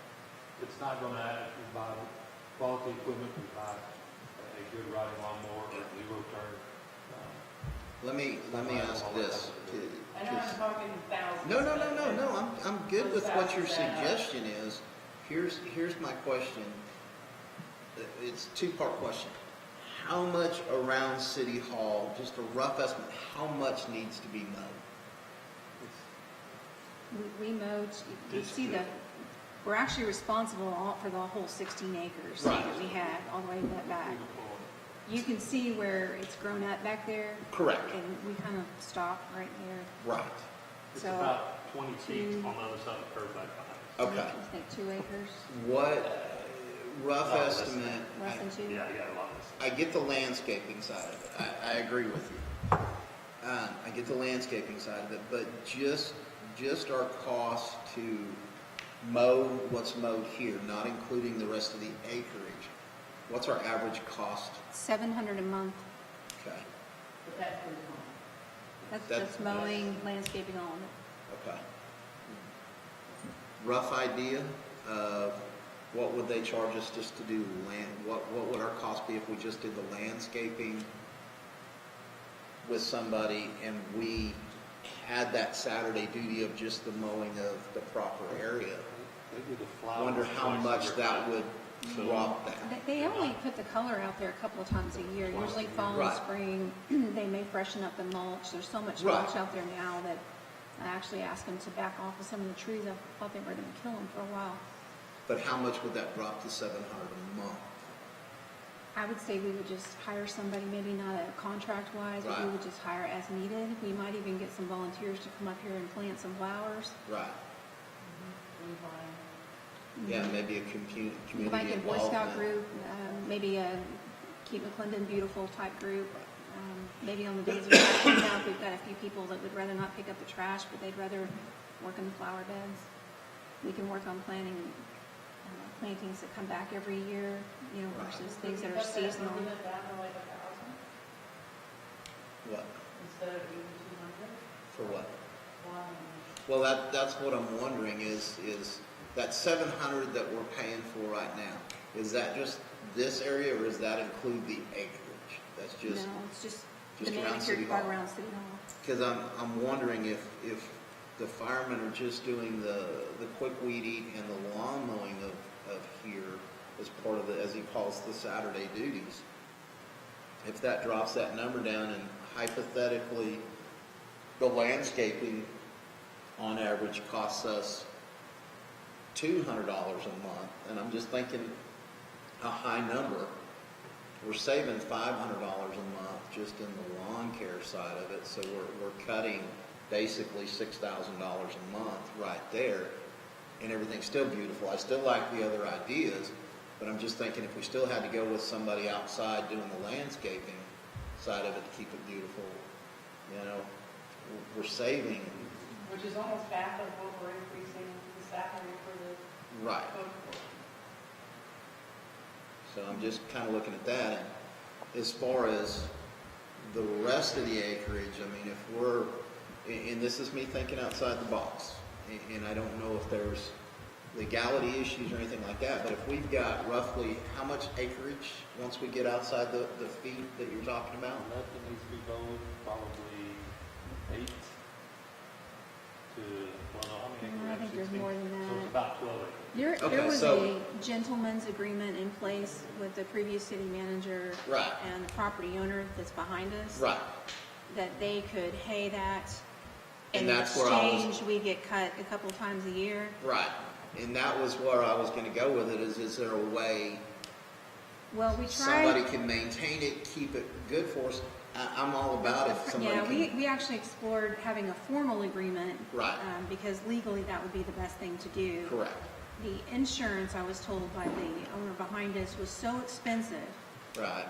The liability type of insurance was so expensive that it was not feasible. Okay. So we've just continued with the gentleman's agreement. It's probably not the best thing to do, but it gets that cut. I don't have to hire somebody, and they do what they want with whatever they cut off of Yeah. it. It's probably not the best arrangement, but if not, I have to go hire somebody to tractor mow it. Okay. I'm just trying to think outside the box of a way we could get it taken care of where it's not costing us anything. I think it's and worth whoever's it. doing it is getting a benefit from it. I think it's worth a try to let Jim's crew, if they're open to that, let them try mowing it. If there's a problem, we can come back and talk about it, mid-year. Correct. We have existing equipment now. We will purchase new equipment with completion and such. What's the status of your current equipment? It's a small, very small riding mower. Very small. So it does the job. But in order to do it, I think we need to look at a 60-inch deck on a zero-turn top mower, quality weed eaters besides Home Light. Nothing against them, but go ahead and get quality weed eaters, weed eater into combo and blower. For what we have, we're probably going to wear it out very quickly. It's not designed for this size of what we're doing. So we would want to upgrade the equipment. We bought stuff that's not expensive to do what we You need to do don't now. have to sell me on equipment, So you have to sell me on doing it yourself. Because if you have manpower, Yes. then you can invest that in taking care of the property, make it reasonable. You're going to save money no matter what. I've done that just. that will probably become a wash then for finances for the year though, because those zero turns, you can probably spend $6,000 on a zero Yeah, turn. we currently have, So the first year, we Yeah. might not really come out, but maybe, Over time. we currently have that equipment actually set in the station budget. It's probably what we have. Currently. For lawn Yes. equipment. Yes, that's all, that's So part that's of the already in there? F&E, that's part of, some of those funds were in there for the purchasing of the lawn, but that was part of the FF&E and all that, put it all in there to buy. Okay, so I can, Yes. And it becomes city-owned That's- property. so we can just, Station maintenance and public safety, I mean, it all falls right into place. Not to say that what we have isn't already, but it you can scratch that line then. becomes an asset. You could, I mean, when it comes to needing equipment, we would want Keep the line, but I mean, we might have to, they also do the sprinkler system. You might keep $1,000 in there for something we can't fix. Right. on Right. the color change, like I said, flowers or 2,400, change it to 24. Chief, on line item, Make 220 to 24. line item 43003, maintenance and repair vehicles. just like, Can that number be reduced since we're going to have new vehicles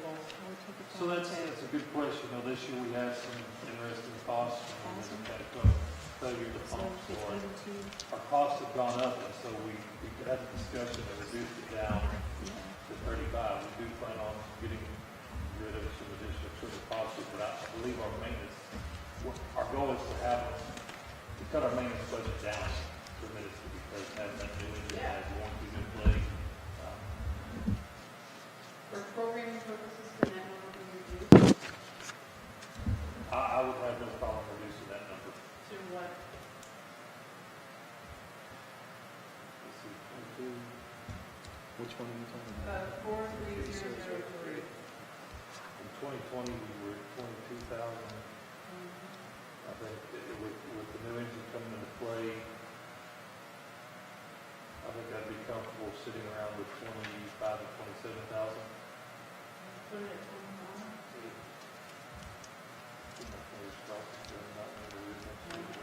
Well, what is, it has weather release and stuff. Keep the engine running if it gets cold. Well, yes, it's pumps, water circulating.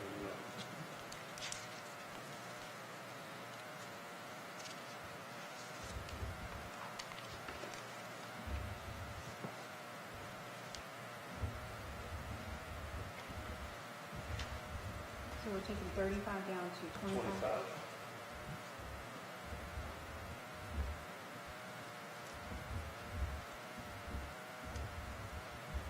So what's the difference between 43003, station maintenance, and then 502 and 506?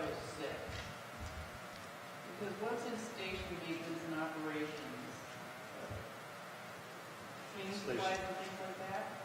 43004, that's, yes, ma'am, that's cleaning supplies. We had septic tank that has to be pumped out about every 2 weeks at the existing station now. So we looked at what we've spent over the last couple of years and came up with a number there because there is going to be an unknown. Now with the new station, there are warranties that will be into play. So we didn't want to come in and say, let's call it 10,000 and realize our expenses a little bit more, but so we decided to put 15,000 there based on our budget this year of 12,000 and increase it just a few $100 more to have a comfortable number. Just the first year will be that number. But that does include station supplies and all that good stuff as well. I'm just trying to get a good, accurate as possible program because we're going to be selling some big tickets if we can whittle away at some little tickets. The vehicle maintenance with the new engine, that's going to help our vehicle maintenance budget tremendously. I don't know how comfortable I'll be in reducing the station maintenance and operations since it's an unknown. We're going from 600 square feet living quarters to now 11,000 square feet when it comes to cleaning supplies and things like that. So I would prefer to keep that line item where it is as much as possible.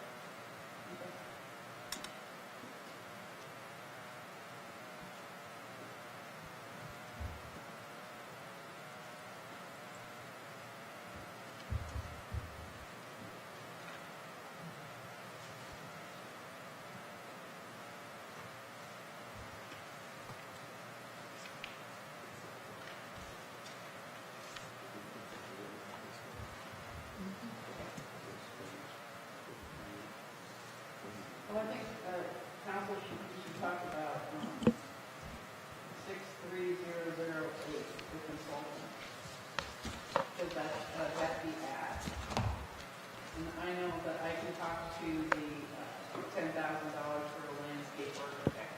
I can talk to that amount. For 205, when we do the 205 extension, we're going to need to get a landscape architect to help us plan how that's going to look. Trees, the medians, and all that kind of thing. And so, Lisa and I were talking about the fact we would probably need to hire someone to help us with that plan. Now, that 10 didn't include, meeting, I was just thinking about the monument entry points. Oh, yeah. So there might be more for the rest of it. I was just thinking about a design entry feature on both on the north and south. McLendon-Chisholm. Right. And I agree with you. You guys have been spending a lot of time. I'm in the process of training in a separate area that actually is law enforcement related. It's called SEPTED, which is what I was asking about the dark sky thing. It's crime prevention through environmental design. And what some of that aspect is, how you have the trees and shrubs, how you have the lighting all play into whether or not you make, and I'll use our building here as an example, whether you make it an attractive environment for a criminal element, or whether you make it a very aesthetically pleasing environment that people want to see and are comfortable going around, whether it's shopping centers, apartments, schools, housing in neighborhoods. That is all looked at when all these different places are being built now. And I didn't realize the huge impact until I started going through the training. I knew bits and pieces of it, but it's so much more. And yes, I think a landscape architect, they're going to have training in that, because I happened to meet one the other day that was broke down on the side of the road, and I threw that name out there and they knew exactly what I was talking about, because they incorporate the ideas from SEPTED into how they design things. Because we want, especially with 205 expanding, and our name's going to be at both ends of it, we want it aesthetically pleasing for our citizens. But we also don't want it to look to a point that a criminal illness, McLendon-Chisholm is going to be, prime real estate enforcement. And we suspect that there will be some funds for installation and product. So whether it's green materials or maybe even the entry feature, but the design part is going to fall on us. And we're going to want to determine ourselves what goes in there and what it looks like. So that's really what that's for. So we don't really know our timeline. This could be on a FY '21 timeline, or something that we pay for this year. Yes. We don't know yet. Right. I would do the entry features sooner than later. Yes. Because we're going to approach those 60% plans soon, and they're going to want those in there. So that almost might be like an item that we have to do this year. And I understand that. Otherwise, it's going to cost us immensely down the road, or they're just going to tell us no. But, Lisa, if you want to talk to the water attorney and the impact fee study, Okay. I'm not even sure the water attorney money is enough. So I think we're reaching a point, because development is coming at us in three directions. Seriously, three directions. And it's going to happen pretty quickly, and you're going to see some of that before the end of the summer, I think, come through here for decision making. I think the water is becoming a critical issue, and we've kind of talked about before wanting to be able to control the water.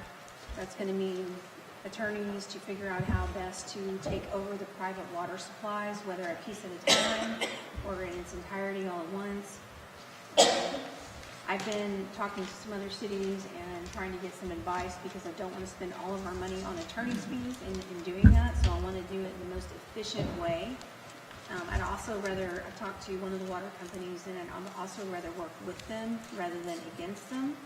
And if there's some way we can partner and do it over a period of time for, both interests. So I'm still looking at the most efficient method of doing that, but I am concerned that we're kind of reaching a critical point, and that we may have to accelerate it just due to the development around us coming in very quickly. So I budgeted $50,000 for a water attorney. I can't tell you if that's enough or not, because I just don't know right now. I think it'll get us started. Now, that's just the attorney to tell us how to do this and to go through procedure. That does not include anything about taking over, compensating for infrastructure from the companies that we're going to have to do. You're probably talking a bond when that happens.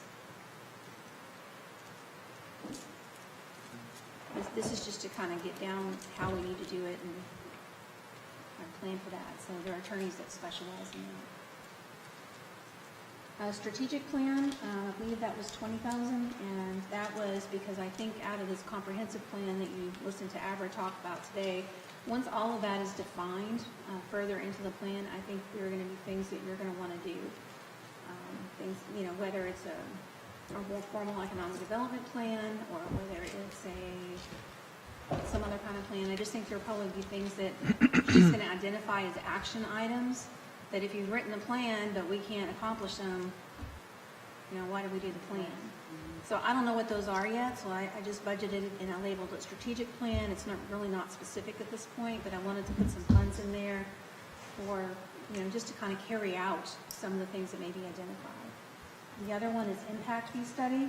You will get your money back on the impact fee study because I can charge per lot, I can charge maybe per linear foot, but when development comes in, for instance, the last one off Pullen Road, I could have charged, if we had had an impact fee study done, I could have charged them for roadway improvements to Pullen Road if we'd had a study done. But I can't randomly come up with a number and just charge them because we're going to get challenged on that in court. And it's not legal to do. You actually have to do an impact fee study. Engineer has to do it. They have to determine what roadway improvements need to be done.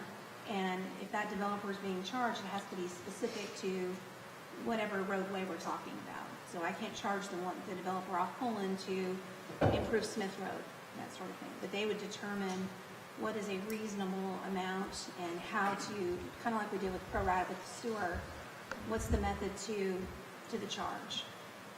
So Would that be something we could do this year? we could.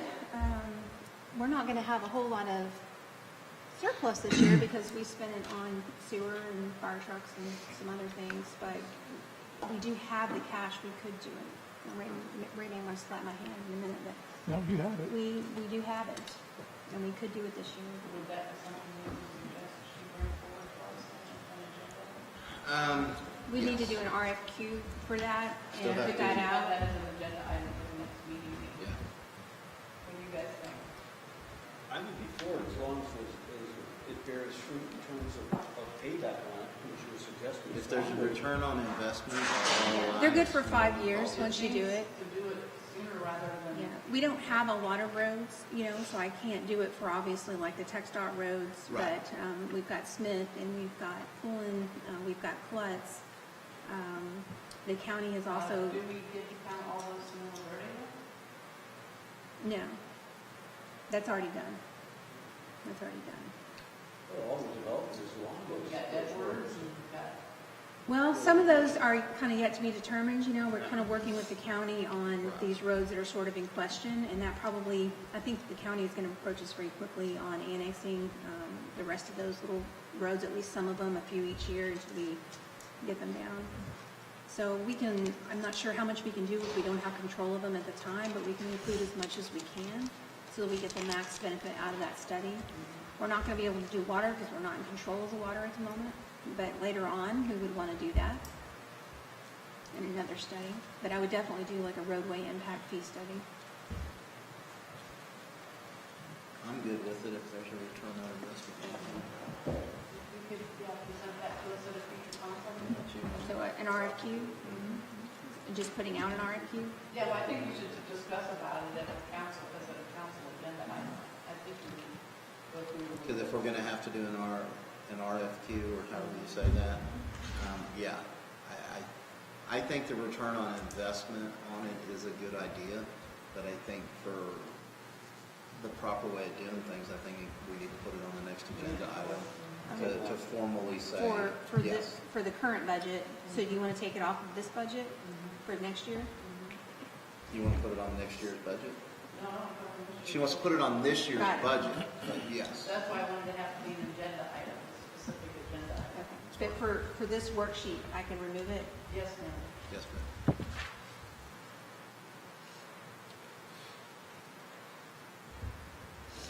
Okay. What was the other one? Was that it for those three? Unless somebody else has. I don't.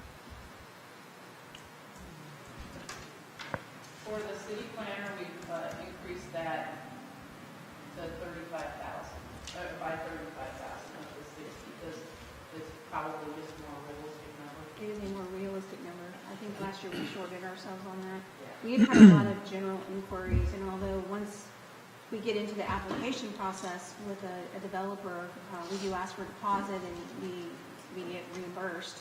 We do our very best to get reimbursed as much as we can. And we do a reimbursement agreement with that. And even on our plat applications, it's very clear that someone is expected to pay those consulting costs. But for general inquiries, you do have to have, or we say we're going to give them an hour, but honestly, it takes a little bit more than that. You know, I can't cut somebody off, you know, and ding the bell and say, "Oh, I've talked to you for 59 minutes. You've got 60 more seconds," and then we can't talk until, you know, we're gonna push people away if we do that. So sometimes we just have to put up with some questions, and probably need to revise our policy just a little bit to allow just a little bit more time for general inquiries. An hour is great if you're a single lot subdivision, but if you're talking massive amounts of acreage, it's really not a reasonable amount of time to have a conversation with our planner. So anyway, we went over this year just because of general inquiries, and it was just taking a lot longer, so we just put up what we thought was a more realistic number in there.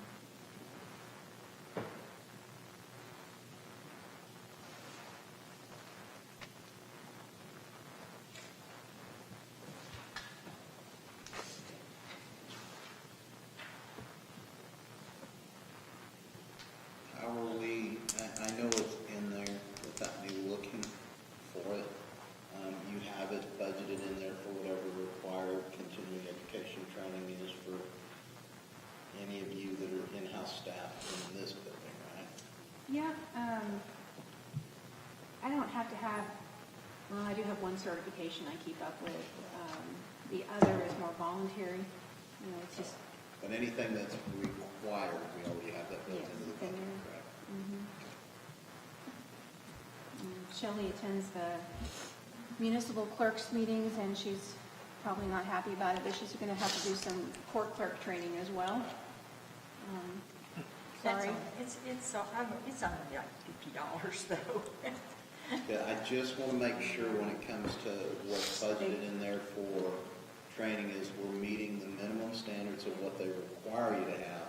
But if there's anything in there, because we are growing and we are getting busier with development interest, commercial, you know, business interest and all that, if there is additional training or certification that helps us for the near future and beyond, we need to start budgeting for that too, because as we grow, there's going to be more requirements that you're going to have to be knowledgeable. And I'd like to look into an economic development certifications and some other things, but I'm not going to be able to do it probably all in 1 year. So I think what we have in there is going to be sufficient. Okay.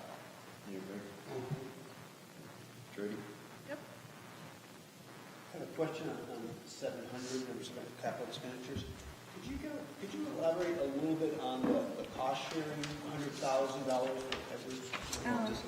Yes, so Edwards Road is one of those roads where the county is kind of pushing us to take it. So there's a law that says when you annex up to a county road, you're supposed to take the entire right-of-way to go to the other side of it, so there's not a question about who maintains it and who responds in emergencies. So our city didn't do that. So we just, whether it was intentional or not, I have no idea, but we didn't do it. So the county has kind of come back and has kind of pushed our hand a little bit and said, you didn't do it right, and we need you to do the right thing. So we've talked a little bit about, you know, I can't take on lots of roads all at one time. We just don't have the ability to do that. So we talked about taking pieces of them here and there, and Edwards will probably be next year.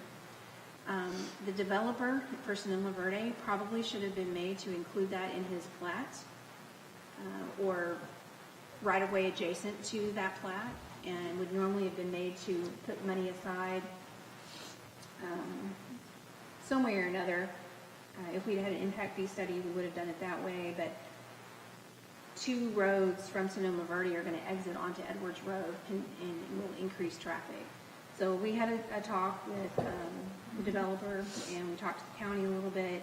I think the county, in my last conversation, they seemed, I only talked to one commissioner because I can't speak for the whole commission, and of course they would have to approve any expenses, but they seemed agreeable to kind of cost share with us on improvements to Edwards Road. And we're just talking asphalt, we're not talking concrete. and the developer indicated that he would be willing to also discuss. So 100,000 is an estimate for our part of that. And as costs change, that number will probably change. I can't tell you which way it's going to go, but so far materials have only gone up.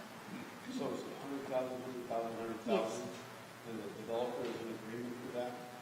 He's been verbally agreeable to that. I don't have anything in writing, but verbally we've had conversations and he seems agreeable to that. So the weak link may be county because you've only got confirmation from one individual? Yeah, I wouldn't even call it confirmation, but it's I think they will pursue it when we bring it up. It seems like I feel fairly confident that they will contribute Yeah. That's why I'm asking that the amount. questions. How dependable the county is in coming through on something like that? They've been, They would like to wash their hands of Edwards Road, so if they have to pay a little bit to improve it and then us to take it on, I think they're probably they are going to see the looking at advantage it of that. realistically. They brought it to our attention that basically they could go, hey, you did this wrong and it's your road, your problem. But they're also reasonable to understand that if they did something like that, financially, it could make it very tough for us. So they're willing to kind of reach out and go, yeah, we can work on it in stages with you. So they're being very open to that is a blessing for us, because if mistakes were made years before any of us and it wasn't done properly, I mean, if the guy wants to play hardball, we're stuck. And it may have just been that previous groups weren't aware of the requirement. You know, I'm not saying anything was done intentionally, but this year I think we're probably looking at before the end of the fiscal year, all of Klutz, all of Pullen, all of Smith. We already have parts of those roads, so this would be kind of evening them up. And that would eliminate that question of, okay, well, this little section, I think that's yours and this is mine. So when we, you know, put asphalt down, what portion are you going to pay for? What portion are we going to pay for? That sort of thing. So I think that will happen before the end of this fiscal year. I think Edwards Road will be in the next fiscal year. Dow is also going to come up. It's one of those. It's in fairly decent shape right now. That one scares me a little bit because there's a bridge over there. But I think one thing at a time, but Edwards certainly needs improvement. Again, with the plan of that being the alternate for trucks with Sonoma Verde and it's being asphalt, would that be good money to put in, knowing that that's the alternate plan for all that truck traffic? We've talked about that too, and I that's one reason I haven't done Klutz this year. I'd planned to do that, but we've got Wellington over there, and I kind of hate to pave it and spend money on it if big trucks are going down. And I have the same concern about Edwards. It really just depends on how much of those roads and how much of that development gets completed. You know, it may be that it's late next year before we want to do that, or it could be the following year. But I think it would be safe to go ahead and just budget for it. And if we don't use it, it's surplus. The asphalt lead,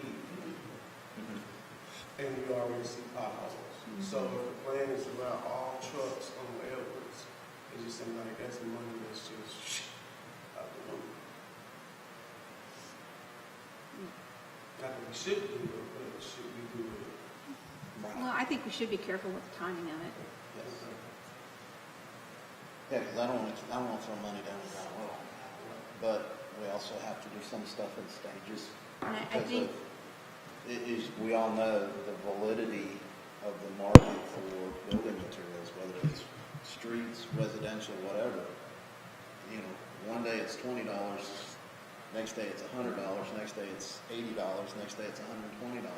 The market is so volatile right now, we've got to be very careful with our I think money it's as to well. our advantage too to kind of show the county that we're going to make a good faith effort to go ahead and probably take that on. So we're planning on it, whether it actually gets used next year or it gets postponed another year or two. But I think it kind of sends the county a message that we're being cooperative and we're trying to do the right thing.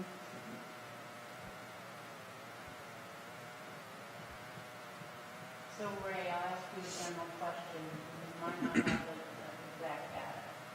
If we go over a tax rate of 0.1, over a tax rate of 0.1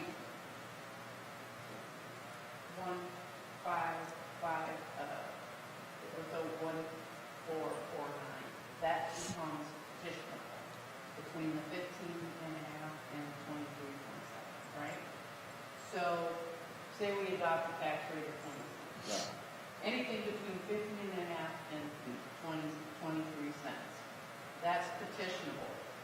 So that means that 3% of our voters, which is only 81 people, can sign a petition, and that becomes on the ballot. Correct. And if that's lost, if we lose that, then we have to go down to a tax rate of 13.5 cents. So, Ray, did you do a calculation to determine, or is it too early to do a calculation to determine how much money we would lose if we lost the election? Well, here's my thought on that. Do I think it's hard to put the number to it right at this moment? Yes, for one reason. And Lisa, you may be able to answer it better than I can. The numbers you're going to get from, is it from CAD? Yeah. That's a big variable that would help answer that question, and we still will not have those for But another in month. theory, that's what happens. I know. If we lose the election, we go to that 13.5 cents. Yeah, So- what you're saying is correct. Yeah, so. Putting a number to it is going to literally be impossible. Well, we until had have a, those. I don't know if I have it on this particular PowerPoint, but we had originally a slide, and I can probably dig it out, that went Right. from what the effective, I'm not going to call it the Oh, effective yeah. rate The anymore. voter approval The rate. voter approval rate was all the way up to Yeah, Right. the de minimis rate. right, I have that piece of paper. So if you just take the difference between the voter approval plus what our 1/2, Well, just let me say that number that I gave you for the voter approval rate is a huge guess, it's a moving target. because there is so much information that we don't have in order to, 15.5 cents is just a guess. it's just a guess. All of this is very preliminary, because there is a huge amount under protest right now. That could go either way. One major agricultural exemption could swing these numbers wildly. So, I do want to stress, this is just something to get us in the ballpark. There's no way that you can put any form of reliance on any of these projections. I even called Mr. Passons and said, is there any way that you can give us a better heads up? And his advice, but basically to me, was you shouldn't even be trying to project it. That was what he told me. And I said, well, they have to have something to work off of. We can't just say, sorry. And so, he went to the other end of the spectrum on it. And I'm sure he's getting a lot of of that. So, the numbers, it's brutally unfair about the timing when these numbers get firmed up. But, the swings can be really wide. But you're absolutely right in your concern that if you try to swing for the fences and you lose, then the results could be bad. But on the other hand, the longer, and I don't mean this to be derogatory, but the longer you poor boy the rate, the voter approval rate will become your number one enemy. Because as long as it sits down there so low, it will always be there to bite you. At some point, you've got to take some action to boost that up so that the voter approval rate doesn't become your number one enemy year after year after year. It's just really unfortunate. But the years of sitting there right at the voter approval rate will eventually come back to haunt you when you really have a strong reason, like you're talking about on this budget, to raise that tax rate.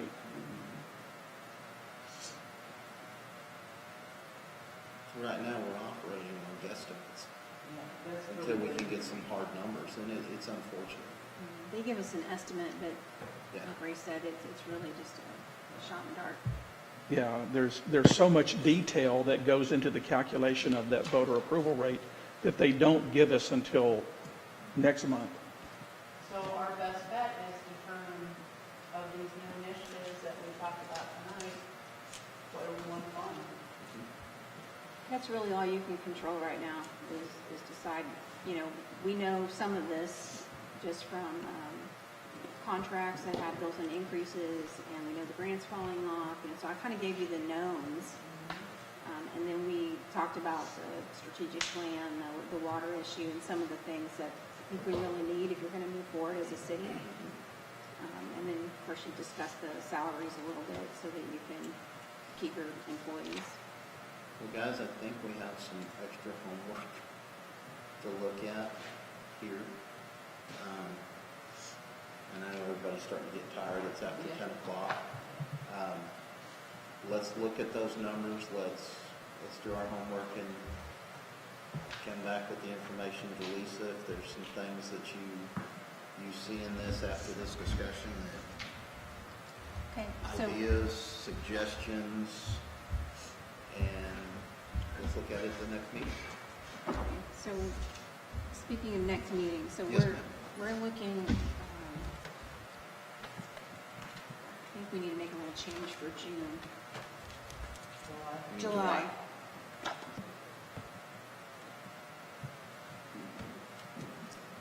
We have Chief on vacation, the mayor's on vacation, Shelley's on vacation the week of July 11th. So we were considering pushing that meeting to the following week, which would be the 21st. Yes. And then also keeping the regular meeting, the next one at the 28th. Now, by the 28th, I will have numbers. Yes. I may not have numbers for that packet, and Ray probably needs to block out about days between when we get the numbers and that council meeting. We'll have to talk about that, but And we'll have to turn them around very quickly once we get the numbers. But if we know your wants, then we can, bring you something fairly solid.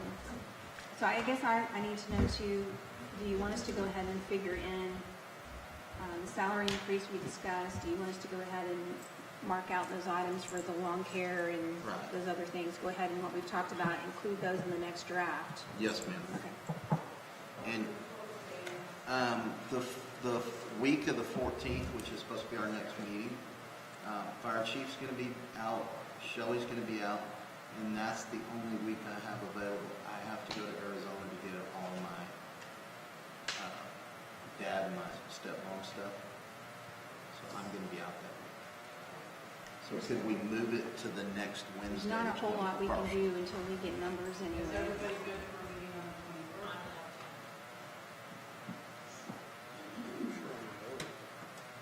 Because we have, it's a special meeting, so only one person can be on.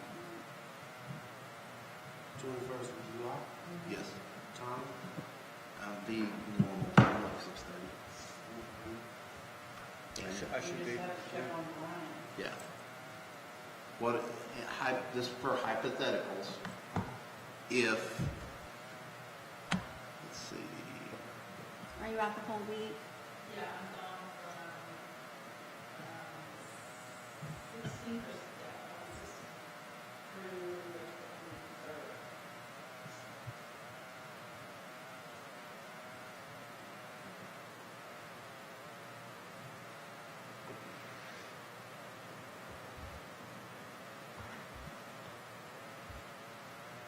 I mean, we might end up having to have a meeting, 2 meetings that last week. I mean, it's possible that we might need to have a couple of meetings.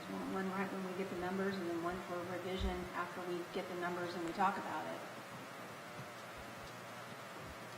So keep that week of the 26th of July free. I work, let's see, work. Hold on, work. We're getting punchy here. So the week of the 26th, I'm off the 26th and 27th, and the 30th. Yes, on the 28th, I do work, but I'm going to flex some time so I can be here for the meeting. Yeah, we were gonna switch and talk about the budget in Yes. Then go to the council meeting in case I got late. Right. But the 26th, 27th, and Friday, the 30th of July, I'm available if we need to schedule another meeting on one of those 3 days. So block our calendars that week. So do we want to not have a meeting On the 14th? on the 14th and on the 21st, or just? Unless you, well, here's the So thing. that would mean we wouldn't be talking about the budget until we got Well, there. right, but here's the thing, if you want to still have a council meeting on the 14th and not a budget workshop, you can still handle the couple of things that we talked sure. about on the 14th. I'm available by phone, I just can't physically be here because I have to go out there and pick up all that personal Well, information. we'll just do a regular meeting, we'll just do a regular meeting on the 14th and I'll just do it. Okay. Trudy, could you potentially give your budget comments to Lisa for the meeting on the 21st? Or would you prefer us not to have a meeting and wait for you to get back?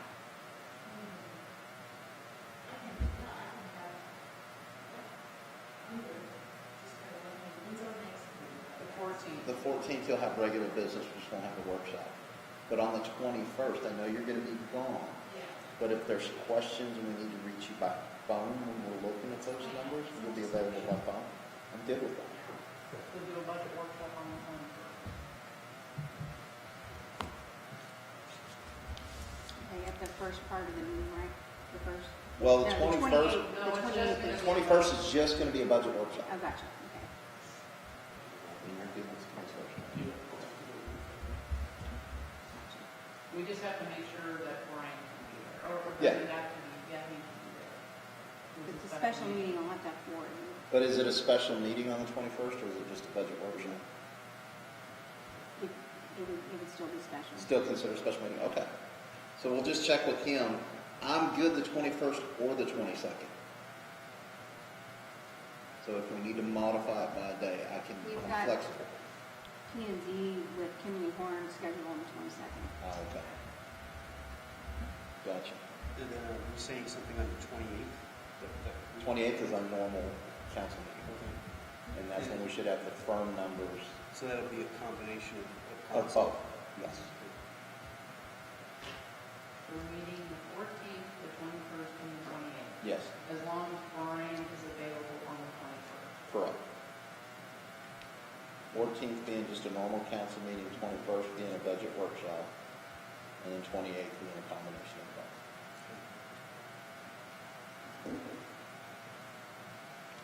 And since we won't have numbers until that meeting on the 28th, I would, Ray's always welcome to come, but we probably won't need to ask him to come until we actually have the numbers to work with. Yeah. Unless you just like sitting Unless around he just wants listening to to drive this. out here. If you guys could get a lot done on the 21st, Yes, sir. then we could have everything as firm as we could, and Okay. then finish it up with the real ad valorem numbers. Well, we won't have any other distractions as far as normal city business on the 21st, so hopefully we can get a lot accomplished. And we're looking at adopting middle of August. Mhm. So I will actually probably have to advertise the public hearing. Yeah, okay, I'll have to work on that a little bit, on the Okay. timing, but that's, Oh, if anybody wants to talk to a legislator for the next session, this is the kind of kooky stuff Oh, why not? that needs to be fixed. Yes. Are we staying with the 18-cent rate in the budget, or are we going to move it to 20 cents? I play with the numbers both ways, but I think we still need to talk one more time Okay. before we make a determination on that. I think, Once we scrub this and the ideas and all that, then we'll look at that.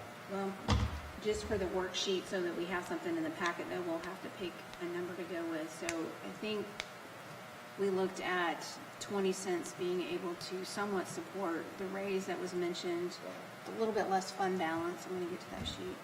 Okay. So if we did 20 cents,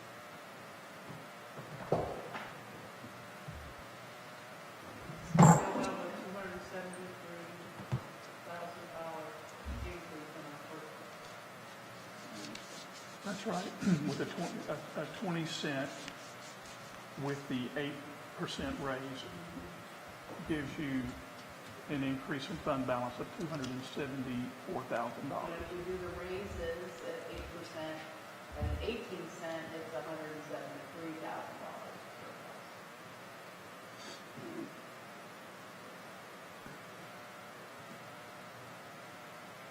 And just remember on the surplus, part of why that's important is because you have such a reliance on your building permits, and because that number goes up and down every month. It might be great, or it might not be great. If it's not great, having money set aside for, that downfall in the economy or whatever it may be is a much better feeling than not. Right. We do have some set aside already, so we would get by for a year, I think, but I hate not to replenish as we go. That's why we did a fund balance policy, so that we could actually budget for having that. No, you're good. You're good. Roll them bones. Hey, have fun. So you want to use 20? Yes.